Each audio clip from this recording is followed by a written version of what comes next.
Just as a reminder, this channel is for educational or perhaps entertainment purposes only, whichever the law would prefer.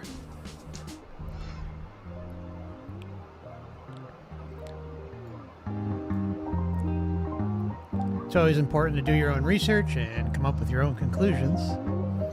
So, got a really interesting experiencer discussion for you today as part of the My Journey to Awakening series.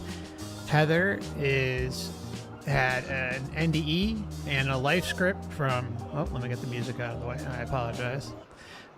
Heather had fallen and has quite a life script that she's going to share with us, and we've been talked a couple times, and I'm really looking forward to sharing this with y'all. And I'm going to give Heather the floor. We've been kind of holding off and having all sorts of technical issues tonight, so I want to keep the introduction short, but she had Premonitions, Coma NDE. There was some dark force or forces present leading up to the coma. She also had Premonitions with the artwork. Younger in previous years that gave an indicator to the incident. And then she has life scripts intersecting with her grandfather. It's really fascinating stuff. So welcome, Heather. We finally got here, and welcome aboard. It's great to have you with us. Thanks, Mark. Finally, we made it through the sludge of the unseen forces. Ain't that the truth? Thanks so much for having me on. This is quite an honor. I'm very young at sharing my story. This is probably the first time that I'm going to do it at such length and detail with you. So I really appreciate the opportunity. I feel, as you said in a text, that it could be a great opportunity for healing for myself and for others potentially. Yeah, I do. I feel that way. I think there's something about it. Like when we talk about anything, but especially like when we're working through trauma or crisis events in our lives that can veer our lives into certain areas, and talk about it with those who are understanding, and have a really nice community that backs it up and it welcomes these types of conversations. It does offer a healing component to it. So I'm really happy that you decided to join us. And so, I'd like to kind of start with your childhood. Could we kind of start like early on? So maybe, was there any religion involved in the household? Was there any spiritual beliefs, anything kind of from a very young age, maybe some of your earliest memories related to that? Or, I'll leave the floor to you because I really want you to be able to share sure the path. Yeah. Thank you. So early childhood, my mother was just turning 17 when she delivered me, and I guess I'll just do like a catch up before I get into the religion. Sure. And for some reason, this important bit of information that I just learned from a birth certificate, that my mother was 16 and my father was 28 years old, apparently. So that's quite a big jump. Yeah. And so she was navigating, I am pretty sure, some deep depression and probably anxiety, and obviously 16, 17 years old, becoming pregnant with a biological father that didn't want that to happen. So short answer, no, she was not religious. My grandmother, when I lived with my grandmother later on in my life, off and on, she was Catholic, and I would go to church with her occasionally. Maybe she suggested to my mother that I should go to like after school church school. So I do remember doing that on Wednesdays when I was maybe around 11, 12 years old. I remember my mother telling me that she wanted to have me baptized, but um, the priest at the local church would not baptize me because I was born out of wedlock, I guess. So she had this resentment then moving forward toward the church, quote unquote. I'm just gathering that from what she has shared with me from the past. So I didn't grow up in a religious environment or spiritual. The environment that I was living in the households after 2 years old, from 2 to 9 years old, because apparently my biological father was around until I was about 2, but I don't remember that at all. Then we lived like in the countryside in upstate New York in a big house that hadn't really been finished construction wise. And I think her boyfriend, who was my stepfather, who I thought was my father until I was 9, and then realized when she told me that I had another father, that he wasn't it. But while I was growing up, I thought he was my father. How did that And make you feel? Yeah, that particular, I'm not sure if it was because of the way my mother told me or what information she told me at that time, that I felt, because I had still had his last name up until then. And so she told me to give me the option to change my last name.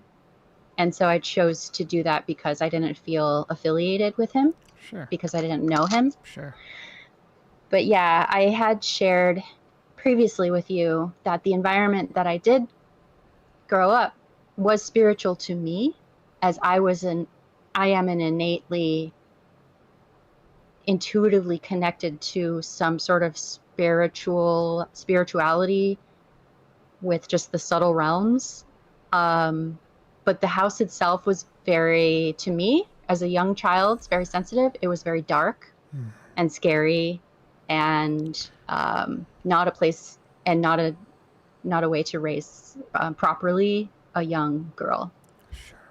Yeah, I know. I'm sorry you I know you went through some abuse and stuff. We obviously don't have to go over that, but it there's also something I've noticed with artists that I've spoken with, and they have that connection, like you were talking about, from a very young age, and so I think it's just something that's put in you, like it's like comes with like your life script, or this particular incarnation, like you're just going to be more in tune. Like a lot of artists of all kinds seem to have that early kind of footing. Yeah, I agree. That's what it seems like. The capacity to tap into the inner knowing, or the connection with the daemon, if you want, the inner genius or whatever, that connection seems to be more, I don't know what the word is, clear, Amplified, present. Yeah, yeah. amplified. Hmm. And so yeah, the like even like hearing like how, just thinking about those back in the day, how the churches would shun mothers and children for out of wedlock, just appalling that that even happens too. I mean, it's disgraceful. Yeah, it gave me, I guess, as well, carried over resentment from my mother's, Sure. or I felt like an outcast, because there's so many different arenas in my life where I felt like an outcast, and I've always felt like, oh, even the church wouldn't accept me. So kind of feeling like, I'm really on my own here. And that could have been a blessing in disguise to have that, because I've really needed a lot of inner resilience with the challenges that I've gone through and that I am going through. Yeah, you've had the kitchen sink thrown at you, and it's been quite a path. And so, like any like, what about memories or experiences maybe leaving the body, or vivid dreams as a child, premonitions even from a young age, and maybe something happened? I mean, I know there's a premonition we're going to get over, regarding your fall, but you want to, anything related to that you can share? Sure, absolutely. Because I didn't really feel safe, and hey, if my mother or anyone in my family is watching this, I need to be able to speak about my experience without feeling um, inhibited to people please or protect anyone else. I feel like I've done that for a long, long time, and I'm trying to be as respectful as I can to everyone, understanding the circumstances that people were in at the time. So I just wanted to say that. Good for you, Heather. Stand up for yourself. That's good. Thanks. Yeah, and that's what talking more is. I really want to instill a strong sense of confidence and sovereignty as I'm having situations progress. I want to be prepared as I can, and as strong as I can feel naturally. So thank you. Thank you.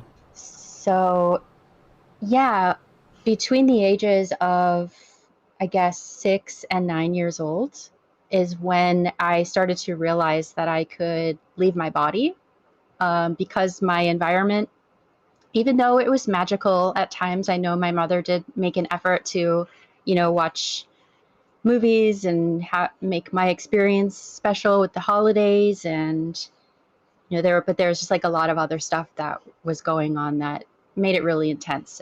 But so for me, I realized that when I would go to sleep at night and lay down to go to sleep, I would put my arms down by my side. And I thought that's what I had to do. I had to put my arms down a certain way. And then I would just close my eyes and just, I don't even know. I thought it was my arms that triggered it, that I put my arms down. And then my whole body would start buzzing.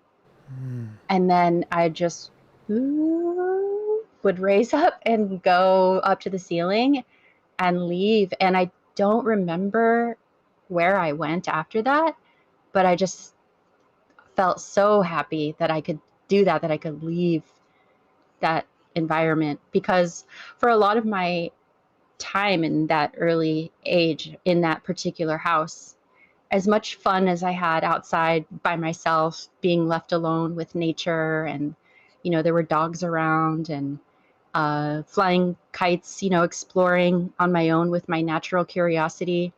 A lot of times I was in my room almost wanting, to push furniture against the door, and did.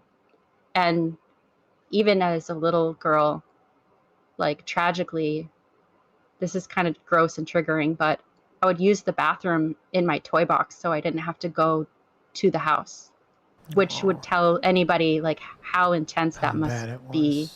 Yeah.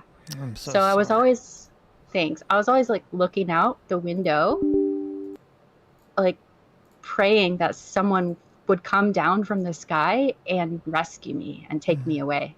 And I don't know where that came from, where that idea came from. And yeah, I do remember as well looking around that age range, like, what am I doing here? This is not right.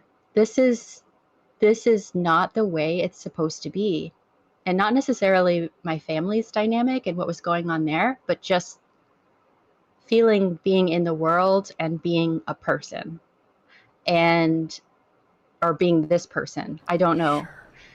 I remember looking at one of my mom's friends in the front seat of the car, and she was just swallowing, and I could see her neck move. And I said in my head in the back seat, like, am I swallowing right? Am I doing this right? This human thing? It was really funny. Yeah. And so I do have another really incredible experience to share when I was standing waiting for the school bus when I was about 7 that I could share as well if you would like. Yeah, of course. Yeah, and that's a good one that you shared, and it kind of even stems off to some other things later on a little bit. And I'm again, heart goes out to you. I'm sorry that you had to be in that type of environment where you're that scared. Yeah, any child that is scared, I am sending so much love to anybody, elderly, child, middle age, any person, any animal, anything that's feeling scared. I am just sending so much love and support. Always. For sure. Yeah, I feel like dedication to be a beacon on the ethereal realms for that big sister Heather support.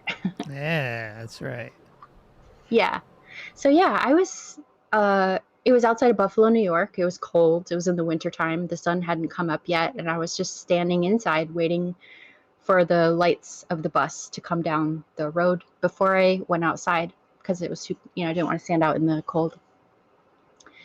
And I was alone, and it was just a very still, quiet, nothing else was going on. Nobody, I don't know if anyone else was up or around. And a lot of times I would go in and out of like zoning in and out, you know?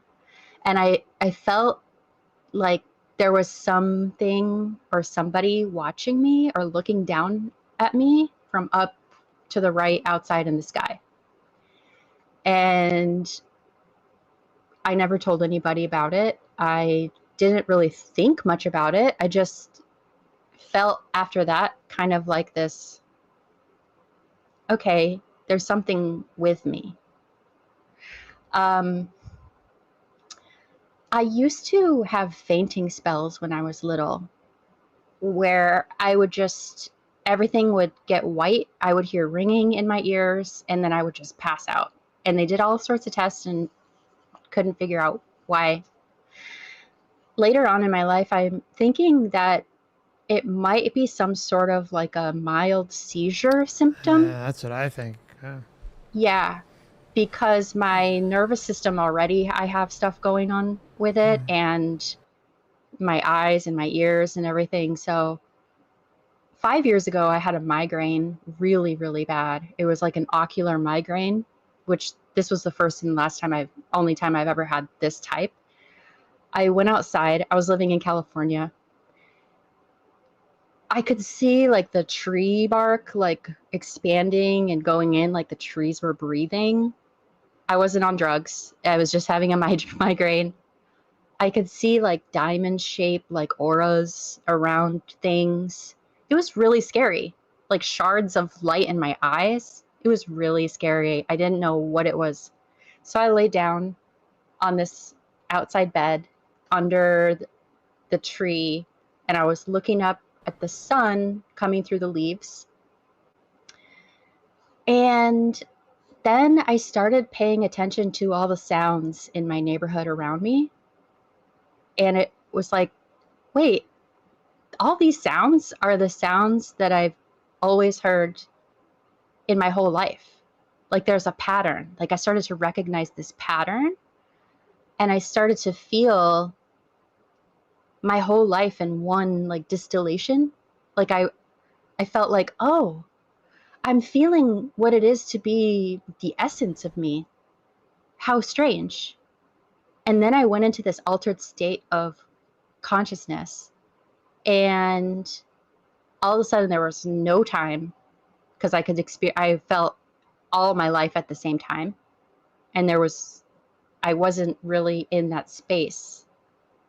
And so then the next thing I know, I'm looking down at myself as a child waiting for the bus in Buffalo when I was like 7. So it was Wow. me that I felt 5 years ago. Woo. Yeah. That's a wild one. Yeah, that's yeah, you were going backwards, I guess, and reliving. Did you like looking at the moment later on as it's happening? Did it look identical to the scene that you can recall in your head, or did you feel like some things might have been off or maybe misplaced a little bit? I was from a different vantage point. Yeah, I was you're looking looking down. down. Yeah. Yeah. But like where I you could were feel standing, um because as a child my memories probably I don't remember exactly where I sure. was standing.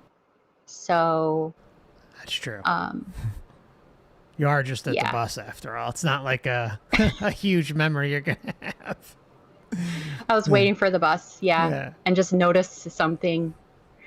But I feel like I was able to alter the past somehow because I instilled in myself a feeling that I wasn't alone, and I kind of carried that through. And so I felt like I wanted to experiment more with that. And I didn't have an experience quite like that when I had the migraine, but I have gone into deep states of meditation and contemplation and had the intention to visit myself during very challenging times and to be, you know, the big loving sister, almost like with the reparenting work that people do to like go over memories and kind of like add some elements of support when you Yeah. didn't feel like you had it at the time. Yeah, the healing structure to it. Yeah, I forgot what's the name of it? Like healing your inner child. I think there's another term for it though, like rebirthing or something like that. Can't Yeah. recall the name off the top of my head, but that how did how do you think do you think that helped kind of aid you through that past like in even like in a small healing way, or was it kind A of small healing way. eh, It just gave me a sense. I just inserted that into my overall feeling of my life. good, good. Yeah. It's still work that I intend on doing. I feel distracted because I there's like a little it's just so interesting how I was telling you how strange like the timing of some things that happen that are just so inconvenient. It's so funny. You got the But I'm lawnmower good. outside. There's some lights. It's fine. Lights. Okay. Let's pretend it's the school bus coming back in my memory. Yeah, there you go. Yeah. So so interesting that like it's you even kind of have like a so at the school both roughly how old were you again? I think I was 6, 6 or 7. 7, and then you had the possible seizure about 12, maybe 11, 12. The like the fainting spells Hmm. that happened several times, even into my adulthood. Okay. Yeah, And maybe did you? 20 Mhm. total times. Oh, and did you now? How like leading? Well, we're not going to jump ahead and go to when you fell, but of those 20 times, how many do you think roughly were before you fell, and did they occur after? And if so, roughly how many for the combined 20? Yeah, so I after the fall, I would say it occurred 6 times. Okay, So so about 14 14. times was, Okay. and most of it was in my early childhood from 5 to 15 or so. Okay. Okay.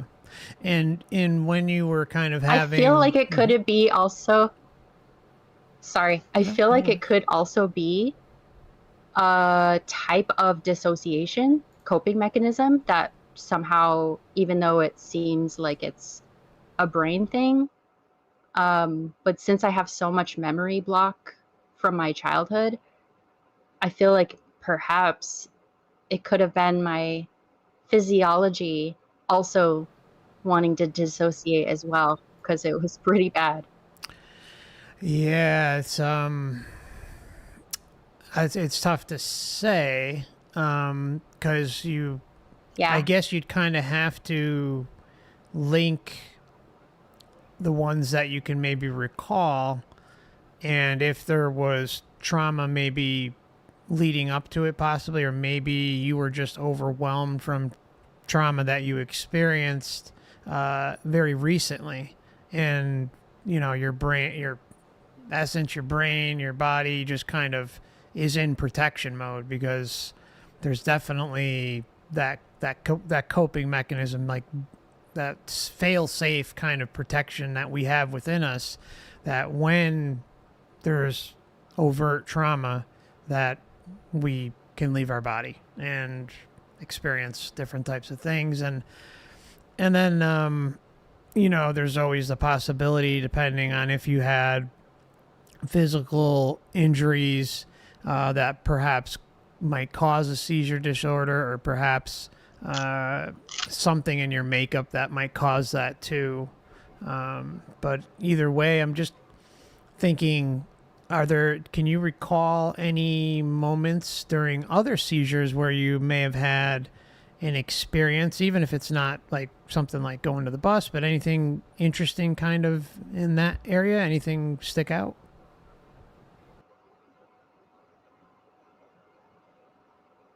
Anytime I would have one of those fainting spells, they seem to be, when I'm playing outside in recess, when I'm singing in the choir, when I'm maybe when I felt overloaded with stress or overwhelm. That's when it happened, but it never seemed that there was any spiritual or metaphysical type things, because when I was waiting for the bus, I didn't have a fainting spell. But 5 years ago, when I had that happen in my brain, is what like catapulted me back there. So that was the only time that anything spiritual happened. Okay. Yeah. Okay. All right. Appreciate the answer. And it's just gonna, oops, the screen may briefly go off for a moment because I'm having issues, guys, but Heather, you should still be able to see me. Just have to refer to my notes briefly.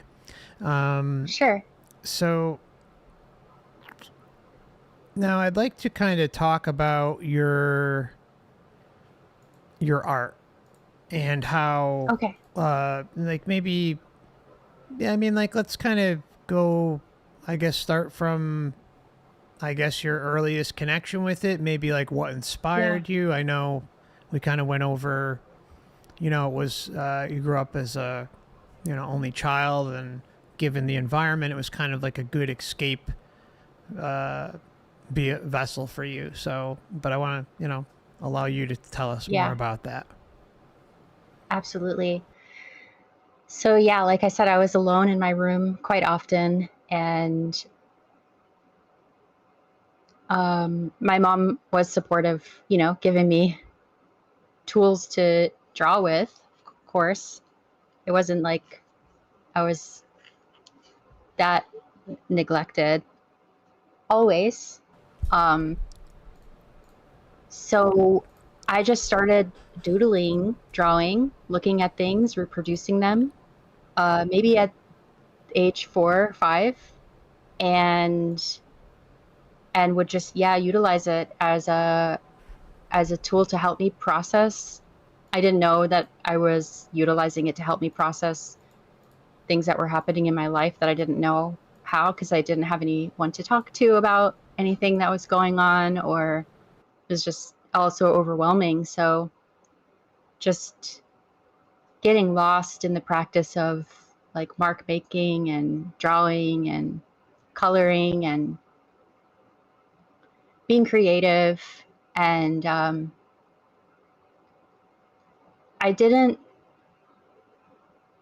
always knew I loved it, and I was always encouraged by anyone who had seen what I had drawn, and they were like, "Oh my God, how did you do that? That's so amazing." And so it was my favorite thing to do, was to be drawing.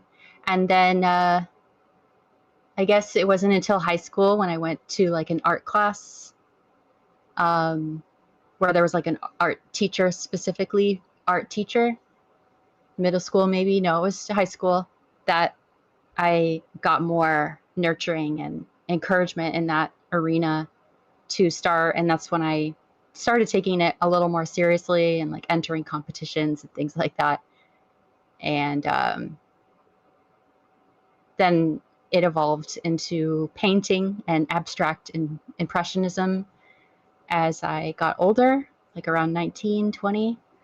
And I guess from around the age of 20 to 27 is when I did so much work. I was so prolific, and it was just a lot of it was just like in a trance almost. And I didn't even really know what I was drawing or painting. I was just putting stuff on canvas, go to the next canvas, put stuff on this, go to the next thing. And now I have all these things to look through as I'm taking a step back and can say like, whoa, what is going on here?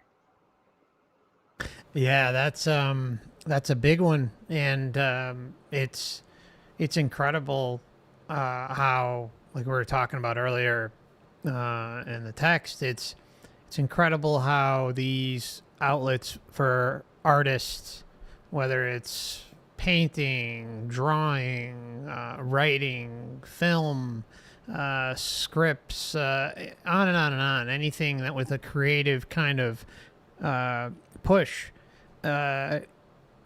Sometimes people look back, and if they're kind of spiritually in tuned, they're able to make connections, like incredible connections. And then there's so many. I mean, anyone who's even just half paying attention, and or even practically asleep, have heard endless musicians and script writers and art and painters and drawers say like, I don't know where it came from. Like how many musicians, songwriters say, I don't know where the song came from, but it came in my dreams. It came when, I was high or like I don't know where it came from. And you hear it over and over and over again. And there is just way too much evidence to support that we are, not me, but artists are connected with something. And I think it links to the whole life script part. Actually, I would say that's all but guaranteed. And then not only are there possible premonitions in that artwork, but there's also a connection to maybe past lives, maybe even possible future outcomes that may not even involve themselves in the earth realm, maybe something in the astral. Maybe they're writing or reporting on something that they saw in the astral and bringing it to earth. There's so many different possibilities, but the common theme throughout is you hear artists across the board openly admit, I don't know where it came from. I mean, I don't, I was just in the zone, so it's just further confirmation hearing it from you, Heather, that with you sharing it. So awesome.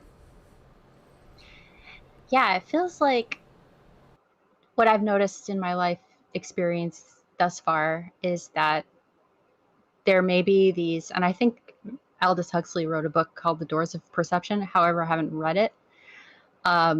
It feels like, and Anthony Peake, I think, talks about this in his book about the daemon. Yeah.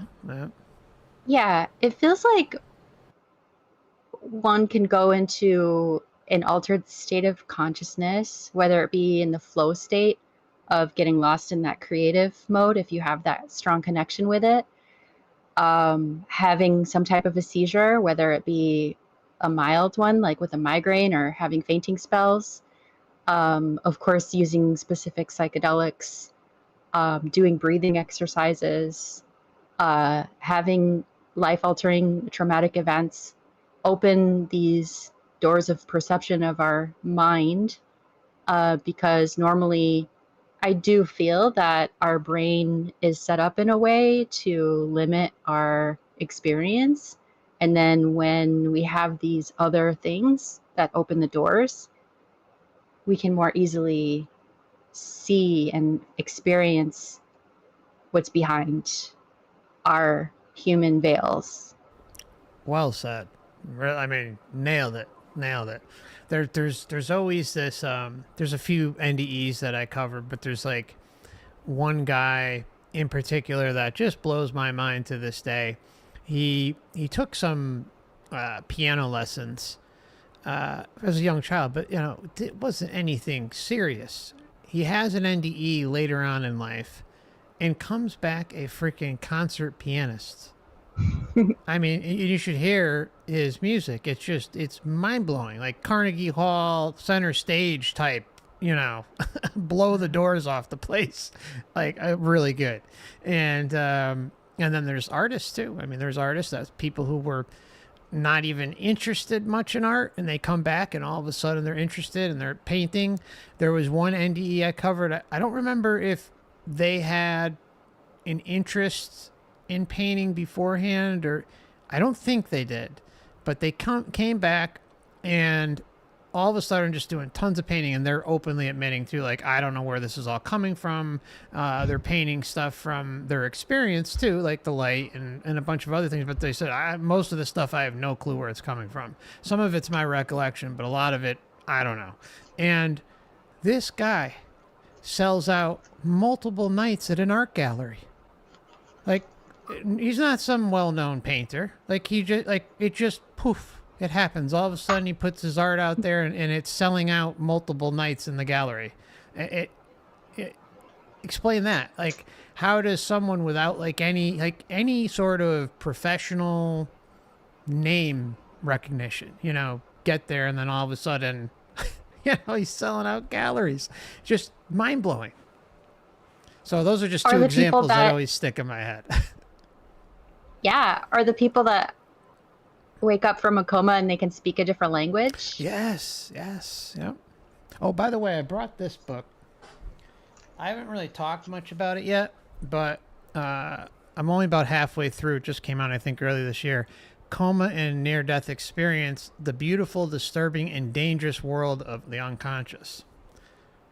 Yeah, I emailed Alan Pierce after I saw an interview with him talking about coma loops, and because I had never, he was actually the one that inspired me to begin sharing and looking more into the negative entities that were, because before that point, I was watching NDE accounts a lot, on different podcasts, to gain some sort of relief of what will happen.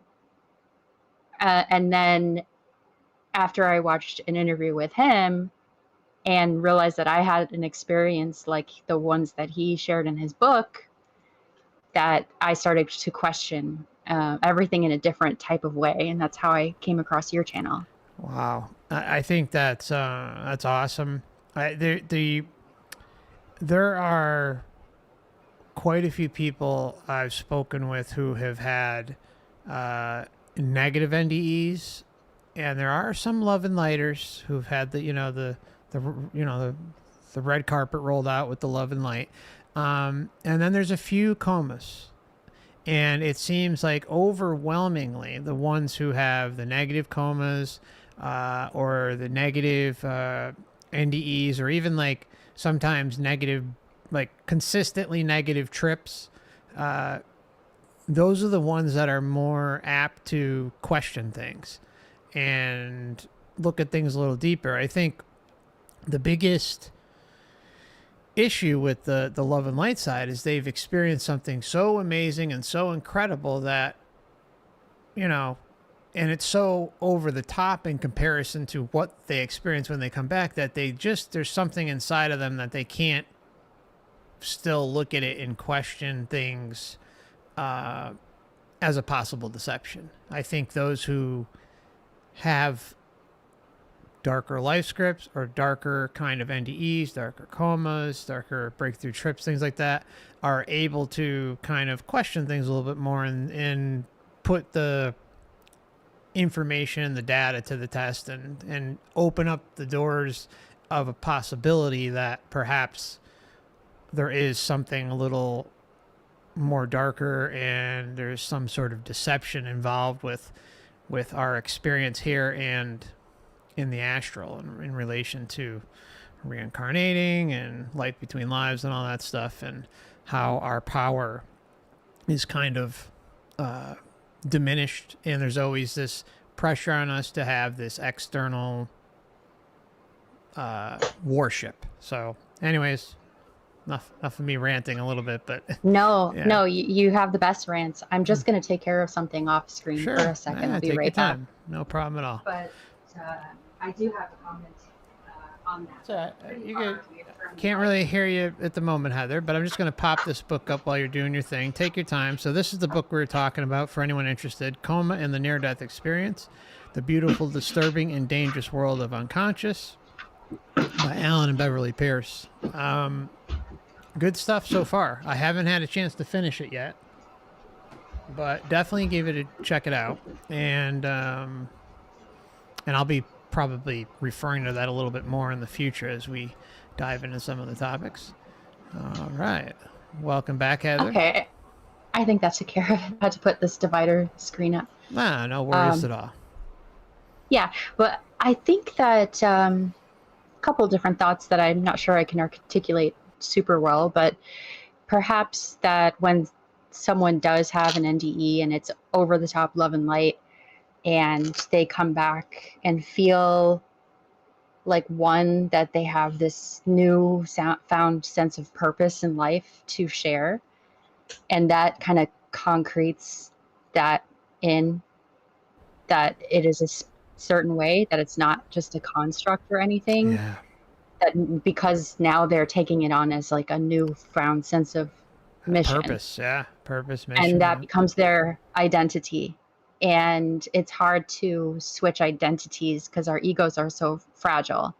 So it's not like you have this new identity and then it's easy to just let it go. It would take a lot of work. And then I think that the people that, unless you have dissociative identity disorder, then you can easily switch. Then you can switch. Yeah. And then the people I think that have coma nightmare loops or anything like that, or bad experiences in the astral or with different psychedelics or negative NDEs, I found that a lot of people have that perhaps as well, a viewpoint, a lens that they look through, that there's a lot of scary supernatural stuff always happening regardless. So it's not something to figure out necessarily. Yeah. It's not something that would make somebody more curious. Like in my case, I'm a natural investigator. And I'm not just going to say like, oh, I'm just being haunted because there's supernatural forces. And yeah, I agree that there could be, very much so. But I'm on a path to strengthen myself to overcome that within my own psyche, and to look at those experiences in a different sort of way. So I think it takes kind of a pioneer to not go from one extreme to another, but just rather like say, okay, well, what's going on here? You know, I don't watch supernatural, like haunting, paranormal shows. You know, I don't have the love and light, you know, kumbaya. You know, there have been parts of my life where I did have that. But yeah, it's like a more balanced approach, if that makes sense. Oh, no, it makes perfect sense. That's kind of how my path went. That. Yeah, I mean, I went both ends of the pendulum, and then like, I think anyone that really is truly being honest with themselves has to say that they don't know fully. Like, and then there's a lot of conclusions. And I think, even though we talk about some conclusions on this channel, there is kind of things that are rooted in at least some data and some patterns, and even though they're across the board pretty prevalent, still at the end of the day, I'll sit here and say that, I don't fully know. I just don't. And kind of like the whole method with what I talk about is like, let's just be sovereign. Let's just make our own decisions with our own intention, and we'll be okay. There's no reason to over think things, and because this place is just, the one thing you'll learn is, and everybody learns this, like the big answers to the big questions are just not there, or they're meant to be hidden and not seen in many different areas of life and experience here, which in my opinion further cements the idea that there's something really wrong and deceiving going on, which, because why does everything have to be so hidden and clandestine, and humanity have to be so conditioned? Why do we have all of this programming built within us, within the very fabric of the meat suit, blah, blah, blah, blah, blah. Anyways, it's, yeah, I mean, I think taking the middle of the road is the best path. It really is. Yeah, to not be overrun by either fear or love. Yes, exactly. Yeah. Exactly. So, let's see. The screen might go off for a moment, guys. No problem. All right. So, what I did want to do, did you want to take a few minutes? I don't know how you feeling. Did you want to go for a little I'm bit pretty longer before good. we break? Okay. All right. Yeah. Okay. All right. So, Thanks. sure. So I'd like to probably, I know before we get to your Indian Coma, which I think we could probably discuss after the break, is like, I know you did some traveling, and your art became kind of well known out there, and it's amazing, and we're going to be showing some of that tonight as well. And you talented, Heather. Oh, thanks, Mark. That's really nice. Incredible. Thank you. So yeah, why don't we hear about your travels, and maybe you can even pop up a little bit of your art, and then after we kind of make it through that, we'll take about a 5-minute break and get into the rest of it. Sure. So the art that I'm most known for did happen to come about after the accident that I had. And so leading up to that, I guess I could share, perhaps I could share some of like the abstract expressionist art, but that'd be it's great. also kind of telling, okay, so I'll just share my screen and I'll do a little bit of storytelling through the mic as I am looking through my Google Drive and showing all the pictures to you guys. So I'll just quickly preface it with saying that growing up on the East Coast, back and forth from Cape Cod, Massachusetts to upstate New York, living with my grandmother in Cape Cod off and on, living with my mother, living with my aunt, living with my stepdad, living with anybody that was able to take care of me. So I was constantly moving around, didn't stay in one school for more than a year, just kept going around. I was incredibly gifted as a young child. I sang, every school I went to would sing in the choir and enter in competitions. I also played the trumpet as a young girl, and I was like first chair.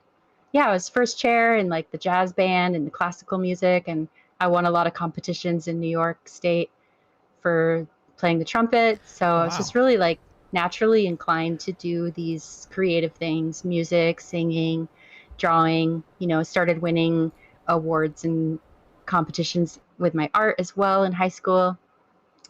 And when I was 16, 17, I started to date this hippie guy, and I moved out of my grandmother's house.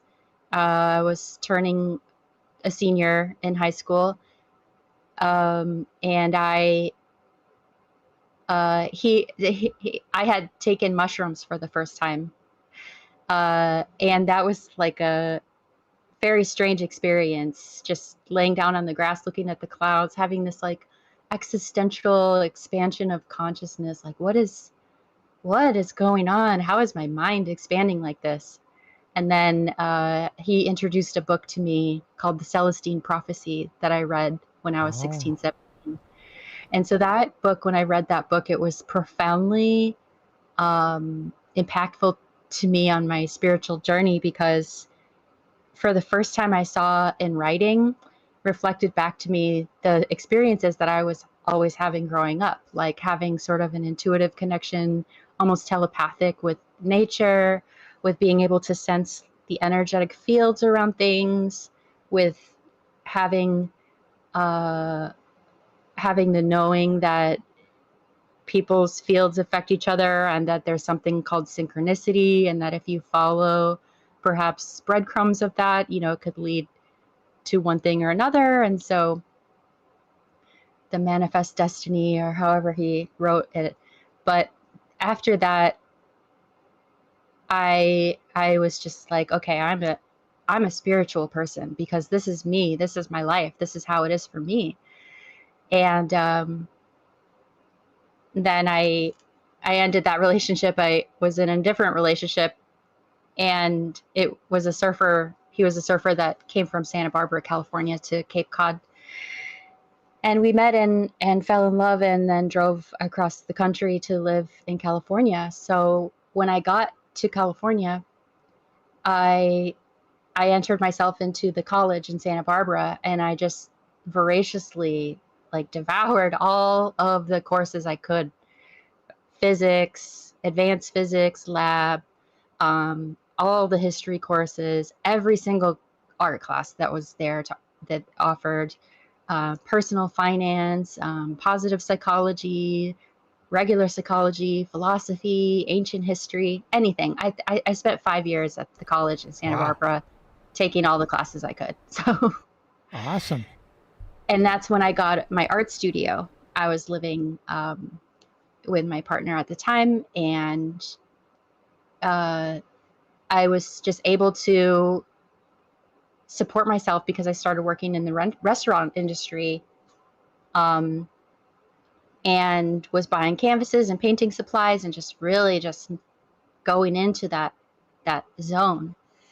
So that was important to me to move to California, because I felt that I finally was able to leave the life that I felt was so wrong behind, and I could start kind of anew. But it definitely followed me. I had never gone to therapy to deal with any of the things that I had experienced. It was bad. I could really name a lot of different horrible things that nobody should go through. And I won't, because it's too triggering. Okay. Yeah. I tried to hang myself when I was 8 years old. Oh. I wasn't like sad. I just didn't want to be here. That should tell you that, and how I was locking myself in my room to not have to go to the main house. So it didn't sorry, work. So. Heather. Yeah, thank you. I mean, it's understandable. Such a sensitive, not sensitive like emotional, but like sensitive to pick up on I didn't ever easily just slip into the norm. Like, I never just went along with like, oh, you think too much, just watch TV, just hang out with us. What's the big deal? No, it is a big deal. Yes. So when I got to California, I felt like, oh, I can finally do my own thing how I want to be. I was spread your wings. Spending time on the beach, trying to surf, cycling, getting into the wine industry. I started working in fine dining. waiting on tons of celebrities and like important people. And I became an assistant winemaker. I traveled around. I saved up a bunch of money to go to Europe and to go to all the art museums and all the wine regions I possibly could. So it's just me on my bike with my partner at the time, and I had 75 pounds of backpack on the back of my bicycle, and we were just riding around south of France, all of France, Spain, Italy, Germany, Austria, Belgium, Wow. and just sleeping in campgrounds on the beach or hostels, or stayed in a castle one time, or people's homes. And it was a 9-month bike tour, so I got to do that. I went back to Santa Barbara and worked for some prominent winemakers, and I also worked as well in the art museum with a muralist from Mexico to work with high schoolers to help them educate themselves on like the Mexican muralists. So we went to Mexico City, and then outside of that to Teotihuacan, and I climbed the Pyramid of the Sun and the pyramids there. And so did a lot of traveling before what had happened when I was 27, which we could get into after the break. But I'll open up my Google Drive and just share some of the. Yeah, please do. Like, it's Yeah, awesome you got to experience so much of that, like, beforehand. And we're yeah, able to really travel and explore and check out different sites, and what you experience so much in like a short amount of time too.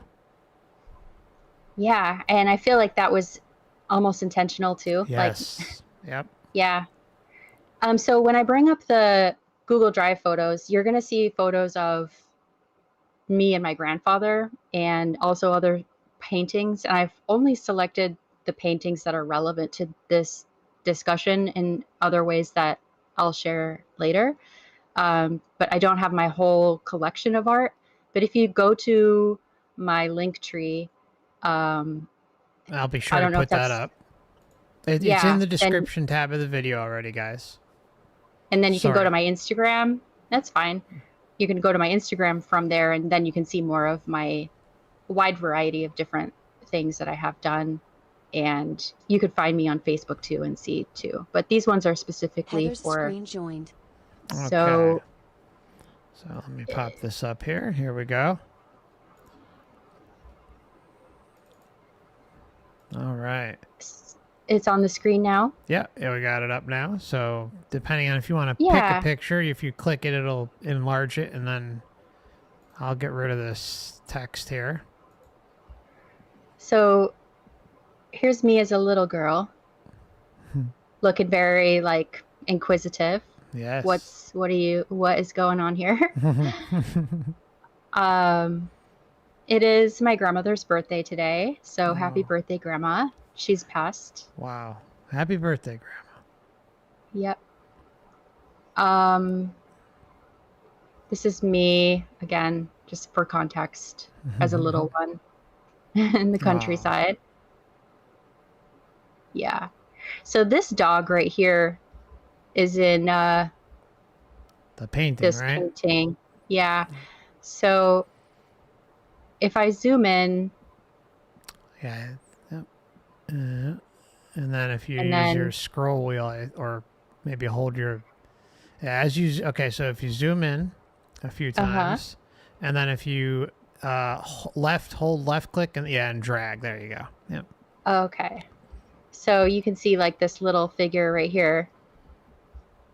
So this is an abstract painting. A lot of these paintings that I brought up just for this presentation are seemingly pretty dark, I guess, because I was just in a zone, almost in a trance, not really knowing what I was painting. But this one is a collection of lots of childhood memories and memories throughout my life. So here I was standing with the dog outside of the house when I was little, and both of my parents, my mother and my stepbrother, were gone. And I don't know that they knew that each other was gone.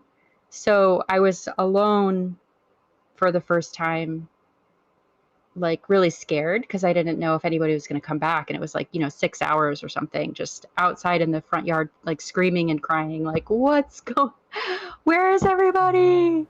So that was scary. And then I think here is like a little floating up body. So I think Yeah, it that's looks my like it. astral traveling. Um,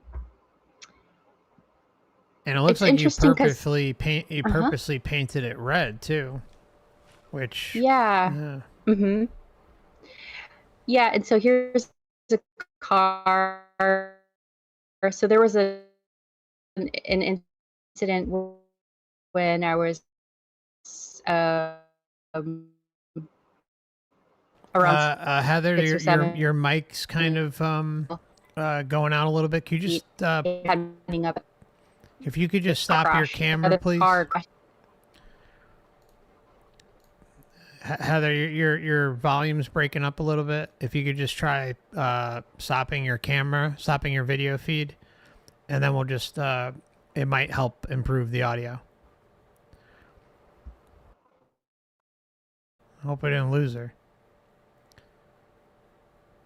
Oh.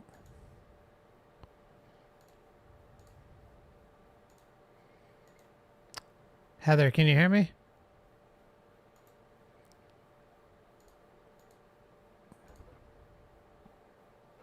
Are you able to hear me? Hey, yep. Yeah, I can. Looks like we lost each other for a moment there. Can you hear me okay? Maybe try leaving the meeting and coming back. Oh, wait, no, then you're gonna... Can you hear me okay? Oh boy, I can't hear you. If you could try typing in the private chat in the talk studio, please. Okay, she might leave and come back. Give it a try.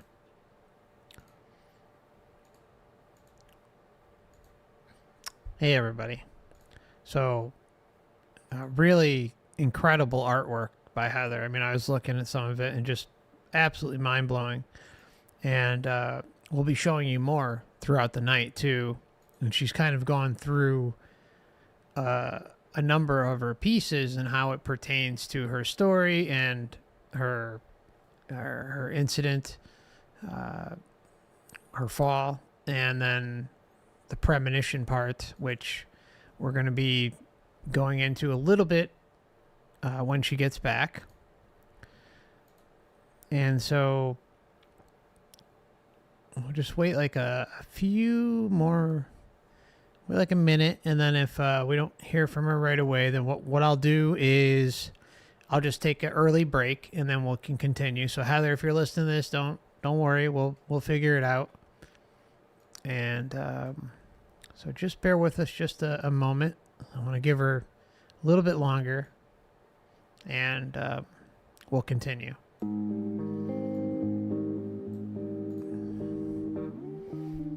So I also want to give a big thank you to Knack and True Detective for... Oh, is she back? Oh. Want to give a big thank you to Knack and True Detective for joining the Last Timers Club. Knack for the very kind super chat, and Dennis M. Thank you so much. Here we go.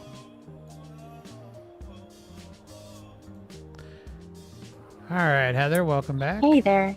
Hey. Hey. I'll just leave my video off. Yeah, sometimes the video, if you're screen sharing or putting up a video or, something, it gets a little testy. Yeah, understandable.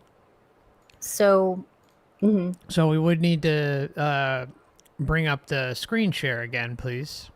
And then I'll pop it on screen, and then hopefully everything will go a little bit smoother.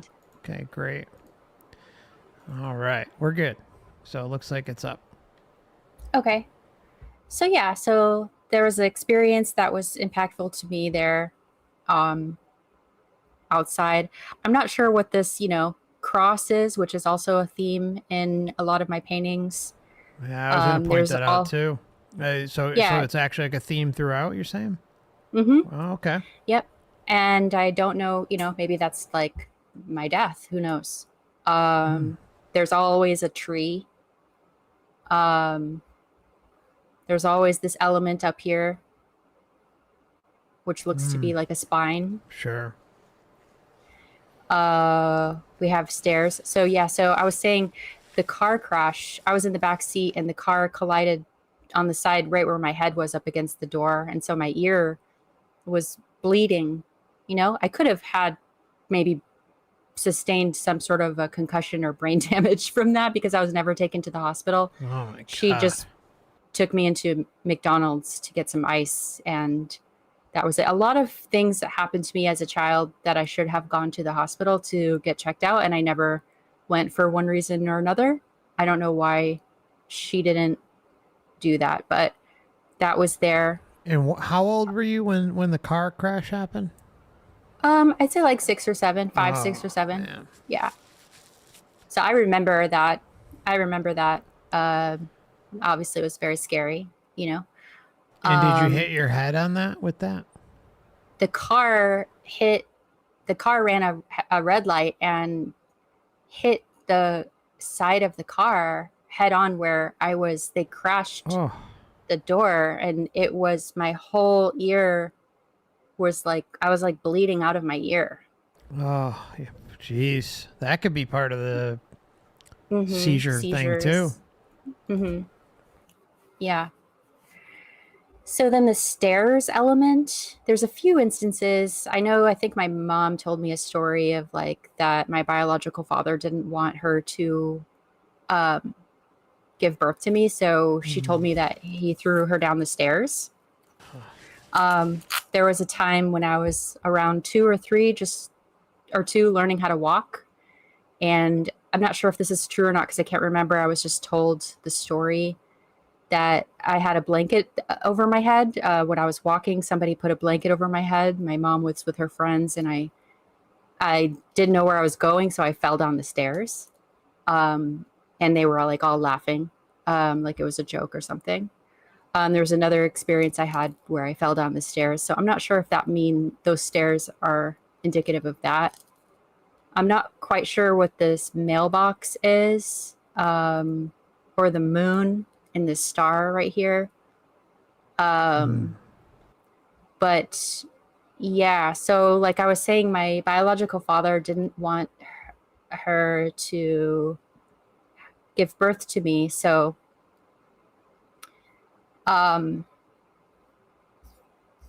my grandfather here, uh, he's blind in his left eye because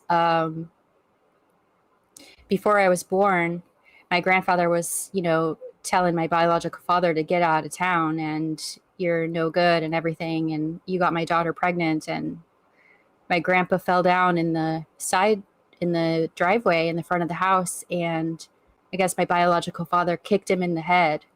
Oh. And he's been blind. He's passed away. I'll tell you about that. I had a shared death experience with him and a very interesting synchronicity that happened. But he was the best carpenter, even though he only had one eye to see out of. Incredible. Here's, yeah, a couple little bird paintings that I had done.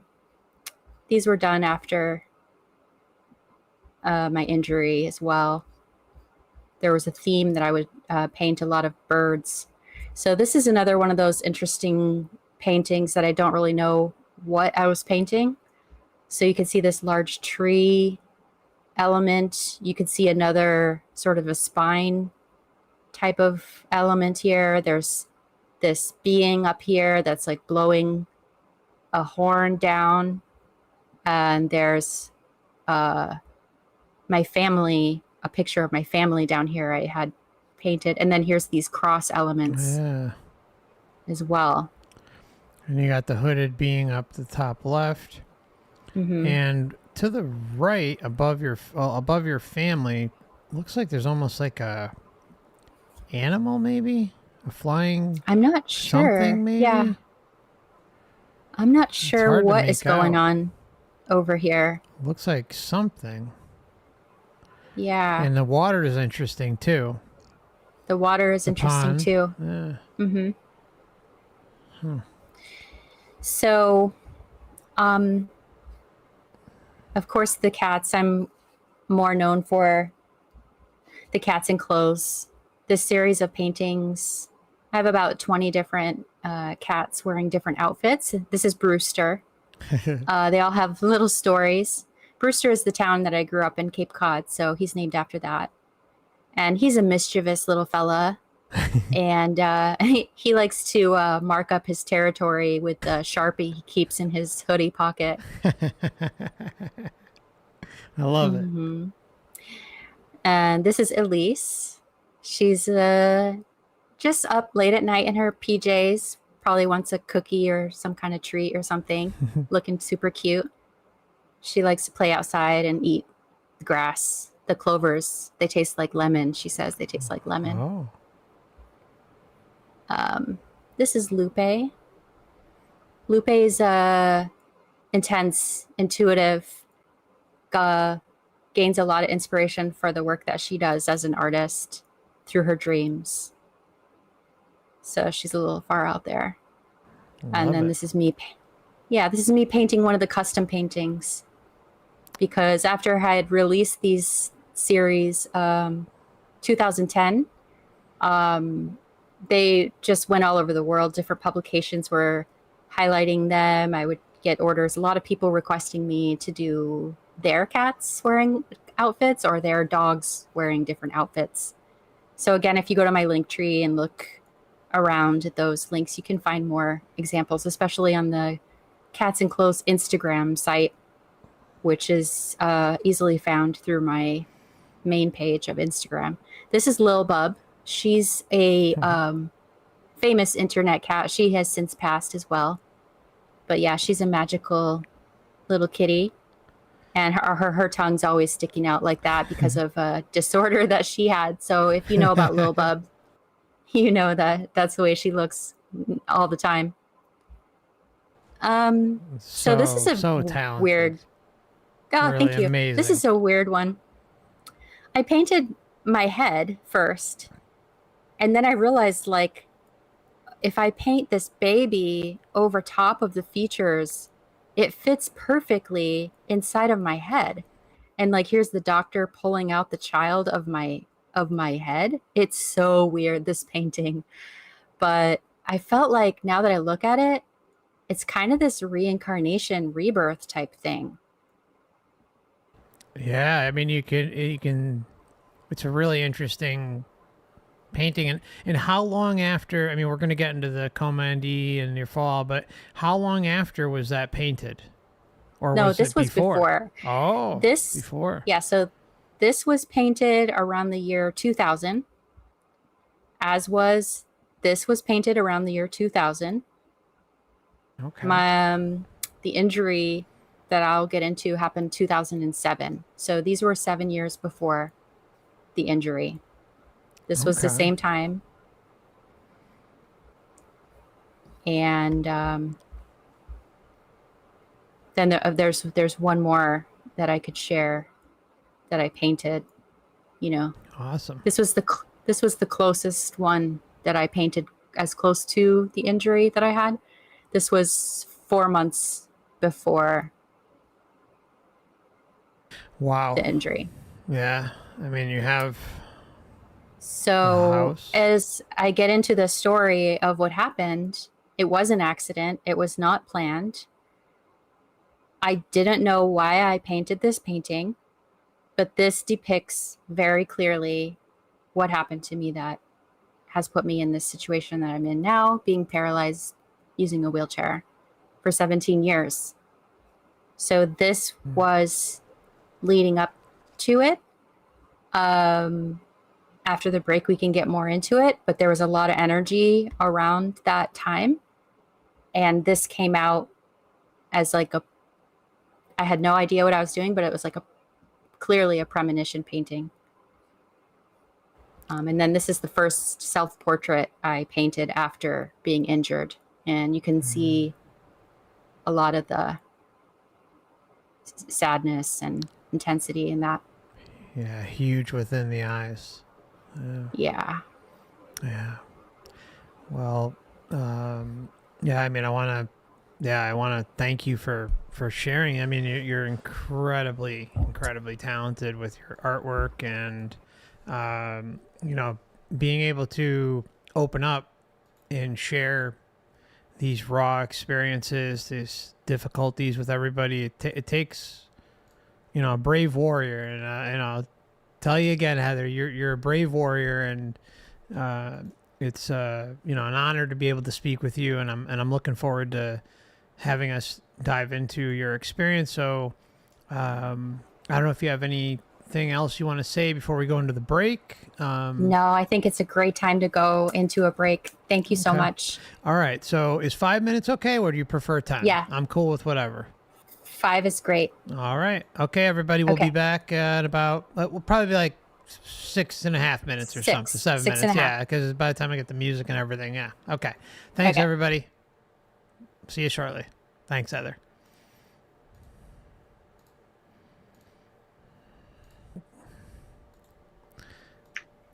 All right, everybody. Just as a reminder, this channel is for educational or perhaps entertainment purposes only. It's always important to do your own research or come up with your own conclusions. This video does fall under fair use. And okay, so here we are. It's great to have you with us. Thank you so much. Yeah, I apologize, everyone. Nothing happened on my end that I could see at all, but on the back end, mysteriously, the entire Wi-Fi disconnected, and I had to. But I was watching the stream on my iPad, so it's not like the Wi-Fi dropped in general. I think I want to come up with a name for these unseen forces that like to mess with us. Parasites. For my own, yeah, I want to come up with a specific name, and I want to develop a relationship, not to encourage it, to be like, hey, I see you, and yeah. Anyway, what the hell? Ridiculous. I mean, totally ridiculous. Because I tried calling you on Discord. I tried messaging you on Discord. I didn't get anything. I didn't get anything. Wild. I was listening to the music on the site, like, well, maybe he's just, letting his dogs out for extra long or something. No, I would have told you. If things go long, I definitely would have told you or the chat or both of you. So anyways. Yeah, right. Yeah. So back to business. And now we're going to kind of get into the crux of things. And so we went over some of your paintings and how they contain some premonitions. And I think now I'd kind of like to give you the floor and go into maybe the day or so leading up to it, and then the day of, and then the dark forces presence, and then so floor is all yours, sister. Take your time. Okay, thank you. Thanks, Mark. Thanks, chat, and thanks for hanging in there as we continue to persevere. So, as I said before, I was practicing art. I was also studying wine.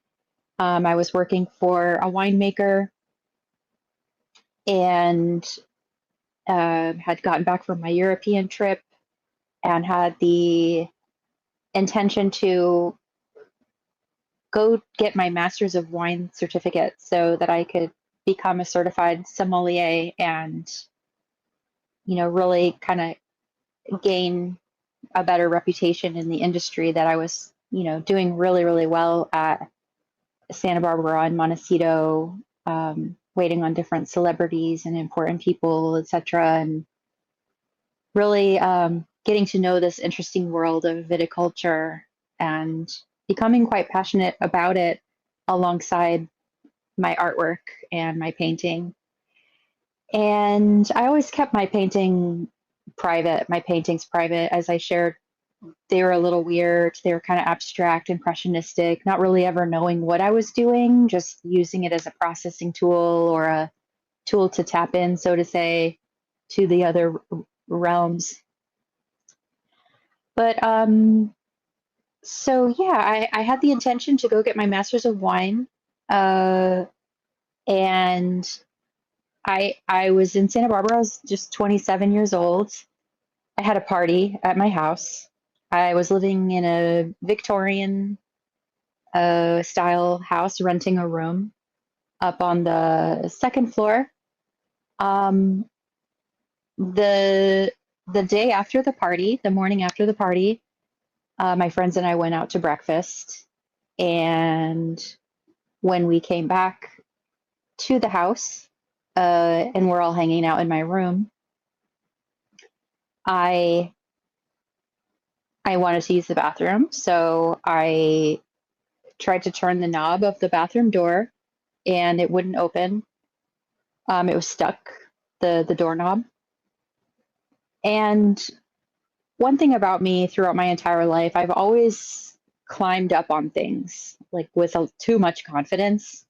I never had been really scared to climb up trees, to, you know, do kind of extreme type physical activities and feel pretty confident in doing it. So even in this house, I had a couple of times forgotten my keys when I came home from work late at night, from the restaurant, and would kind of climb up over the gate to get in the back of the house, and just always climbing. So I said, "Oh, I'll just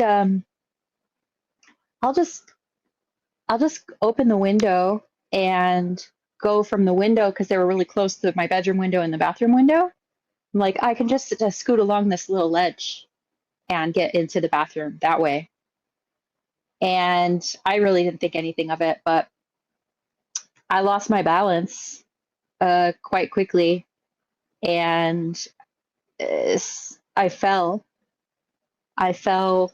It was like almost 30 feet down onto the driveway below. I landed on my back. I had so much adrenaline running through me at the time that I didn't feel the pain. And I didn't have instilled in my mind that you're not supposed to try to get up or move if you fall like that. Mm. And so I immediately just wanted to get up. So I sat up, tried to sit up, and at that moment I could feel like somebody pulled the lever of a power plant down, and I could just feel it was just like zoom. I lost all the feeling from my belly button down to my toes. And this was around 9 a.m. in the morning. Like I said, it was like a Victorian house. So it starts off with like the foundation, main floor, and then the first floor, and then the second floor. So even though I was on the second floor, it was still kind of a big, taller height. But just so happened that a woman across the street was watching out the window exactly at the time that I fell. And she just so happened to work in the emergency room in the hospital. Of course she did. And she called the ambulance, and they immediately came like less than 10 minutes later. And then I'm rushed to the ICU, and I'm unconscious because after I had tried to get up and could tell that I was probably paralyzed at that point, I passed out. I lost consciousness, access to consciousness. Then I'm in the ICU, and they woke me up to tell me what had happened and that they were going to do a surgery. And did I agree to the surgery that was going to happen, and that I'll most likely never walk again in my life. And I looked down at my hands, and I was moving my hands and my fingers, and I thought, oh, thank God I can still move my hands. Okay, yeah, let's do this. So they put me under to do the surgery. I had to be on a breathing machine. I couldn't breathe on my own. And I was in the ICU for 3 days. And during that time, I had some really interesting experience that I can definitely and happily share with you and everybody. Yeah, please do. And I mean, it's so common with experiencers to have, a nurse or someone trained that witnesses someone's, medical thing. So as soon as you said, "Oh, there just so happened to be a nurse watching," next door or something, who caught it in time at the exact time, it's so common. It's borders on the absurd with um, how prevalent it is. I mean, we see it all the time. One of the ones I bring up all the time, and you may heard me mention it, Heather, is those who get.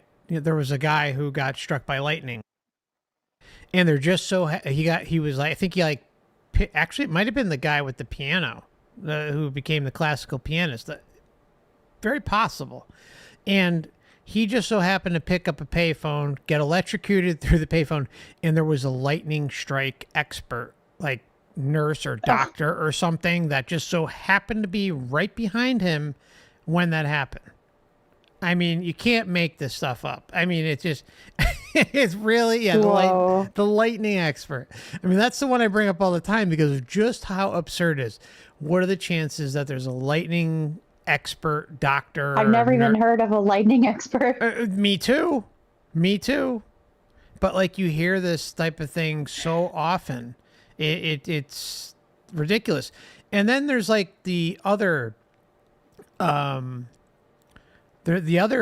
kind of unexplained experiences out there where someone will be in the middle of nowhere and they'll start having like some sort of traumatic crisis, NDE, something big happens and something just appears.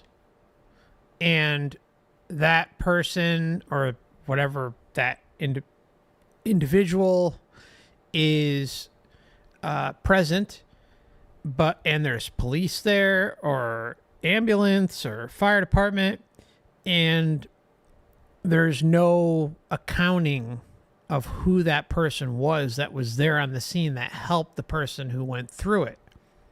So there's even like when there's kind of like rural incidents, there always seems to be someone or something present to help the individual who's going through the traumatic experience at the time. And your experience seems to point towards the same thing. So, yeah, that makes me think of life scripts, right? It's like, yes. Just happens that there's this person right at that exact time to ensure that the person doesn't die because this is a part of their script to have this accident. Yeah. Yeah. No, I think anyone like one of the big comments I get every once in a while is if we have any say in all this, then what about all those people who come back are forced to come back and this and that? Well, first off, the ones that are quote unquote forced to come back, they're curious, they're agreeing to kind of go down the tunnel into the light and interact with all this stuff.